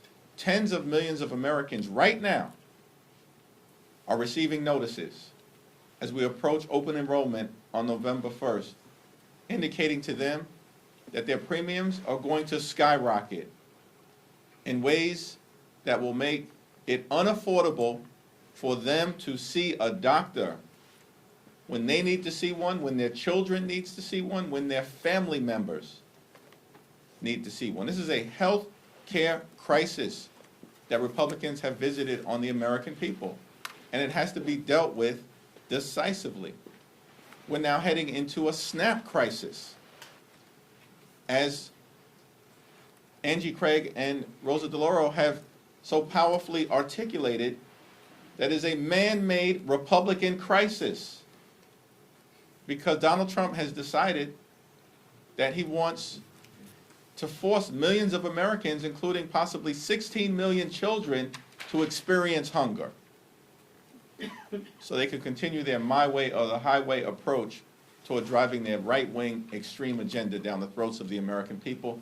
Unacceptable. Mr. Leader. Thank you, Mr. Leader. Today is the first day air traffic controllers will go without a paycheck. You're speaking about SNAP right now. We also have questions around how troops are going to get paid. At the crux of your fight against the Republican bill is the ACA, is healthcare. Are you concerned that these other issues, these other pressing issues like SNAP, the air traffic controllers not getting paid, troops not getting paid, are you concerned that that will start to dominate the conversation or dominate the consciousness of America, that the ACA conversation kind of gets pushed to the wayside? Well, we've made clear from the very beginning that we want to enact a bipartisan spending agreement that meets the needs of the American people, that improves their quality of life, that drives down the high cost of living here in this country, where costs haven't gone down, as Trump promised on day one. Costs have gone up. And we set out from the very beginning in September that we want to reach a spending agreement that's bipartisan, that meets the needs of the American people in 3 areas: their health, their safety, and their economic well-being. And that, of course, includes making sure that they can put food on the table in the wealthiest country in the history of the world. Donald Trump and Republicans have launched an all-out assault on the American people from the very beginning of this presidency. And it's cruel, and it's punitive, and it's hurting everyday American. We want to reopen the government. Republicans in the House have been on vacation now for 5 consecutive weeks. They've canceled votes for 5 consecutive weeks. This is extraordinary. If we reached an agreement, they wouldn't even be here to pass one, because they want to keep the government closed. And we're just going to continue to urge them to come to the negotiating table so we can reach the type of bipartisan spending agreement that the American people deserve. I don't know, Angie, what was the one thing? I would just add to that, look, you know, the time is now that people are looking at what their healthcare costs are going to go up. November 1st, when people opened their portal in Minnesota on MNsure, the average increase for a 60-year-old couple is going up $15,000 next year. Think about that. How can Americans fit another $15,000 into their budget? They can't even afford their housing and their health care and their grocery costs today. This is a moment in time where we have to have the moral courage as Democrats and Republicans to come together to make sure that Americans can stay healthy. People are desperate as they go to renew their health care. It's not in December. It's not next year. It is November 1st, this Saturday. So in terms of being distracted, people are not distracted by the premium increases that they're getting. They are laser focused on what's happening in their own budgets right now. I just want to add one more thing. A young woman in my district, Renee, who I was with on Friday, she got her notice, an increase of $2,000 per month. $24,000 a year for health insurance. Can anybody here pay for that? She can't. Her husband is gravely ill. He doesn't have insurance, etc. These are real stories. But I would say to you that on the food stamp issue, the money is there. Let us not let them get away with saying that they can't do it. They have their political will isn't there to feed the people who rely on the SNAP program, which is the most effective anti-hunger program in the United States of America. They're playing fast and loose with people eating. Can you imagine that? But that's the reality, and you need to talk about that. They just talked to states about not wanting to reimburse. My state of Connecticut yesterday is putting up $3 million. They want to know if they can get reimbursed. This administration has said, no, you can't get reimbursed. But you know what's happened in the past? Because Democrats and Republicans have come together to work on these issues, all the benefits have been paid out, whether it was a reimbursement or it was the benefits that they so deserve and that they qualify for. This is an administration that is lawless at its core, and we cannot let them get away with it. Mr. Meade. Yeah. So we're almost about 3 days out from where the original Democratic CR was set to expire. Can we expect to see a new Democratic CR with a new date and any other potential policy changes? Well, we'll continue to be in conversation with our Senate Democratic colleagues. We've all held firm to the proposition that we want to reopen the government. We want to negotiate a bipartisan spending agreement. That's our position, and we've maintained it from the very beginning. The problem The reason why we're in this shutdown, day 28, is that Donald Trump and Republicans continue to maintain a my way or the highway approach, and the American people know it. Which is why the American people have turned against Donald Trump and Republicans, because their policies aren't working. They've gone too far in area after area after area, and have not made life better for the American people. So we'll continue to be in dialogue with our Senate Democratic colleagues, but publicly, our position has been the same as our private position, which is we'll sit down anytime, any place with anyone on the other side of the aisle, either here at the Capitol or go back to the White House, where we've repeatedly made clear to President Trump. Reconvene the legislative leaders. Convene the appropriators. Do what leaders do in moments like this, as opposed to being missing in action now for 28 days while finding $40 billion to bail out a right-wing wannabe dictator in Argentina and destroying the historic parts of the White House in real time so that he can construct a ballroom where he will be celebrated like a wannabe king. This is all outrageous stuff. And the American people see it unfolding before their very eyes. And they know that Donald Trump and Republicans have not been serious about doing what is necessary to enact a spending agreement that actually improves the quality of life of hardworking American taxpayers. Mr. Reed. Thank you, Mr. Leader. Republicans have said that the easiest way to fund SNAP is to reopen the government. And you say that Democrats want to reopen the government. Why not call on your Senate colleagues, your Senate Democratic colleagues, to reopen the government and alleviate all the impacts of the shutdown, and then immediately dive headfirst into solving this healthcare crisis? All hands on deck. As has been the case, and as Angie Craig and Rosa DeLauro, who I'll yield to momentarily, have repeatedly said, the funds have already been allocated by the Congress in a bipartisan way to allow a continuation of SNAP benefits through November 1st, deep into the month of November, and as additional funds that are available to be reallocated so that not a single person in this country goes hungry. And if that happens beginning on November 1st, it's because Donald Trump and Republicans want the American people to go hungry. And that's the problem that we confront. Yeah, that's absolutely the case, and that's exactly what the lawsuit that was filed across this country by 23 states, District of Columbia, others, says that they have an absolute legal responsibility to use the contingency fund to fund SNAP. That we have never seen a lapse in funding of SNAP during a government shutdown previously. And they also have the authority, Secretary Brooke Rollins, to move additional money over to make sure that not a single child in this country goes hungry. They are ignoring their legal responsibility. They are ignoring the moral clarity that we have, that there is no way we should be allowing seniors and veterans and children to go hungry in this country. And where are they? The president is in Japan, trying to get people to buy foreign cars. Last week, he was trying to get people to buy Argentine beef. This is not an America First administration.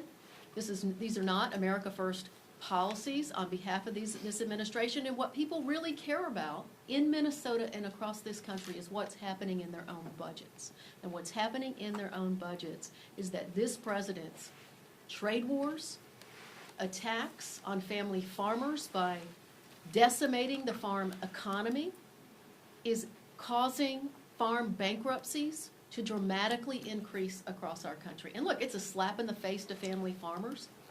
Without those farmers, we will not have food security in this country, and this administration needs to step up and do the right thing. By the way, supplemental nutrition assistance program. We just don't sit here and say, okay, we're going to pass this law today, and Democrats and Republicans are going to agree to that, and the president signs it into law, and then we say, oh, hey, did we really mean to do that? And just to ignore that? which is what is happening. It is in the law. And they are violating the law because they don't have the political will to do it. Because, you know why? Because what they want to do is, as Secretary Rollins did this afternoon on TV, is to say that the Democrats are responsible for taking food out of the mouths of children, or some other, quite honestly, cockamamie excuse that she might have for not following what the law of the land is. But it is, quite frankly, starting with January, there's been an unbelievable violation of the Constitution and the laws of this nation with this administration. But you know, let's stand our ground and let the people know that the money is there. They need to wave their magic wand, and the money will go out, and in short order, we'll be able to get 42 million people fed in the way that the food stamp program has done from its outset. Let me thank Congresswoman Rosa DeLauro and Congresswoman Angie Craig for their continued leadership. Thank you. Thank you.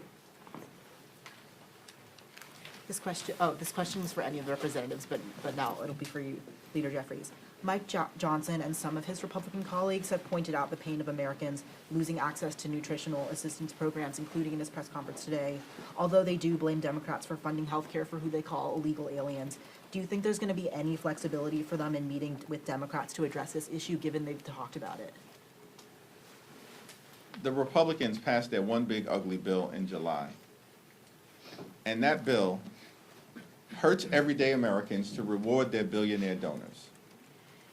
And in that bill, they enacted the largest cut to Medicaid in American history. Hospitals, nursing homes, and community-based health centers are closing all across the country, including in Louisiana, because of what Mike Johnson and Republicans did in that one big ugly bill. And at the same time, they cut SNAP benefits by $186 billion. Donald Trump and Republicans literally ripped food from the mouths of hungry children, seniors, families, and veterans in order to reward their billionaire donors. That's what the one big ugly bill was all about. And so at this moment in time, these Republicans have zero credibility as it relates to the issues connected to health care and SNAP. Because the American people have already seen what Republican policies look like. And that's ripping health care away from millions of Americans and doing the same thing as it relates to nutritional assistance. Our position continues to be clear. Let's sit down. Let's reopen the government. Let's find a path toward a bipartisan spending agreement that actually meets the needs of the American people. But we have to address the Republican health care crisis and the fact that on November 1st, just a few days from now, open enrollment will begin and reality will strike for tens of millions of Americans who receive their health insurance, both from the Affordable Care Act tax credits and beyond, that their health care costs are about to skyrocket, in some cases increase by $10,000 per year, $15,000 per year, more than $20,000 a year. These are working class Americans who are about to be hit with these dramatic increases that they cannot afford. And that's why Democrats continue to be in this fight until we win this fight. Thank you, Leader Jeffries. The House Oversight Committee released their report into the former President Biden's auto pen use and the probe that they investigated. And Attorney General Pam Bondi said that the DOJ will initiate a review of the Biden administration's reported use of the auto pen for pardons. Can I get your reaction to that? The so-called chairman of the House Oversight Committee, James Comer, continues to behave like a malignant clown. We can't point to a single thing that he's actually done to make life better for the American people. Here's what he should investigate if he's investigating presidents or former presidents. Investigate the fact that Donald Trump promised that costs would go down on day one. He promised, Donald Trump, repeatedly, that costs would go down on day one. Costs haven't gone down. They're going up. Inflation moving in the wrong direction, as evidenced by the most recent report that was just issued last week. Housing costs are up, grocery costs are up, child care costs are up, Electricity bills are through the roof.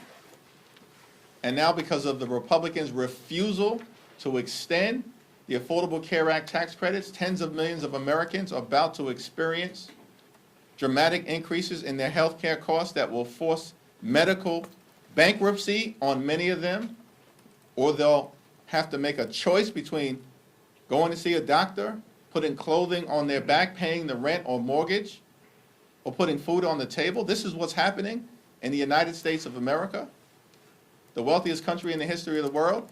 If James Comer wants to investigate something, investigate Donald Trump's lie that he was going to lower costs on day one. Thank you, Leader. I have two questions. The first is about the federal workers, the largest unions letter earlier this week. Does this give you any concern that that'll put pressure on Senate Democrats to cave? And then the second question is about Mamdani. Obviously, you've given him his endorsement. Do you encourage Leader Schumer to do the same? I issued a statement with respect to the mayor's race in New York City last Friday. That statement speaks for itself. In terms of the current situation that we find ourselves in relative to hardworking federal employees, we support them and will continue to stand by them. The Trump administration has fired or let go more than 200,000 hardworking federal civil servants this year prior to the shutdown that they're visiting on the American people. That's what the Trump administration has done. This year, fired more than 200,000 hardworking federal employees. They have been targeting civil servants from the very beginning of this presidency. In fact, members of the Trump administration have said publicly that they want to traumatize federal employees. That's what they've said. That's what the OMB director said. So our position will remain consistent. We want to reopen the government. We want to make sure that every single federal employee gets paid, both the ones who are furloughed and the ones who are essential workers who have been forced by this Trump administration to work without pay because Donald Trump and Republicans continue to keep the government shut down. We know that's their position because House Republicans have canceled votes for 5 consecutive weeks. We know that's the Republican position because the Senate Republican leader continues to bring the same partisan Republican spending bill to the floor for a vote. It's now been brought to the floor 13 times, and it's went down to defeat 13 times because Leader Schumer and Senate Democrats, partnering with House Democrats, have continued to take the same position. We will not support a partisan Republican spending bill that guts the health care of the American people. Third row. Thanks, sir. I'm curious for your reaction to reports that DHS has purged senior ICE officials and wants to replace them with Border Patrol. Are you concerned that this might signal a shift in how the administration is approaching deportations? Well, our view with respect to the immigration issue generally is that we support a safe and a strong and a secure border at all times. And that will continue to be important. We have a broken immigration system and it needs to be fixed. It needs to be fixed in a comprehensive and bipartisan way. At the same period of time, the American people are understandably horrified at the extremism that the Department of Homeland Security has unleashed on law-abiding immigrant families and communities, separating hardworking mothers from their children, in many instances, children who are American citizens. And so it's our hope that if there's going to be a change in personnel, it's actually to enact a more humane approach rather than what we've seen in community after community throughout the country, including in the Chicago area, which is rightly turning off the American people to the extreme immigration policies of Donald Trump and the Republicans. Yep.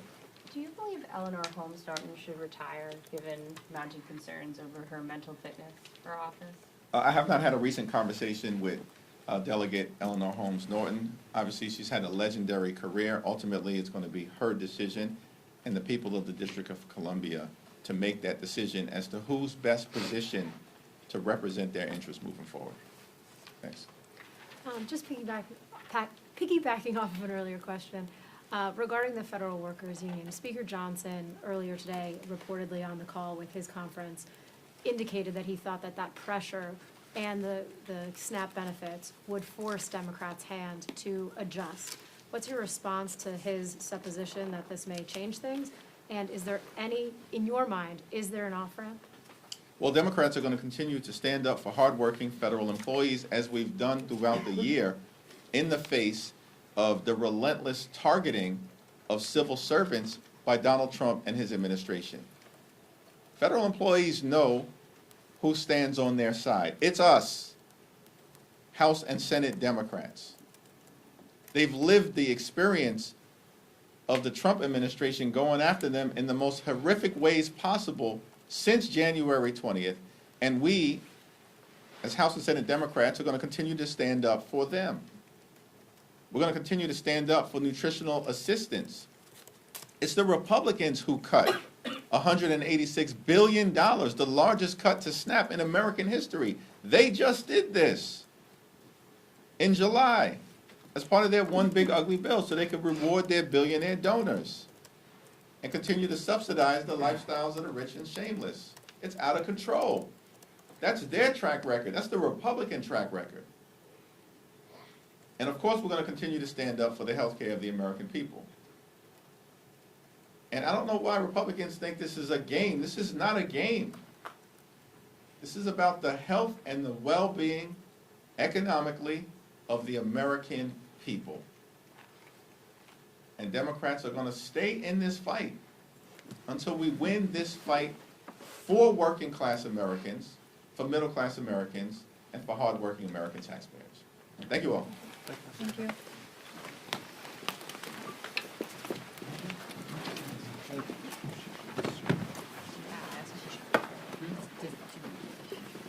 Oh, well, the second part of that is an answer for that.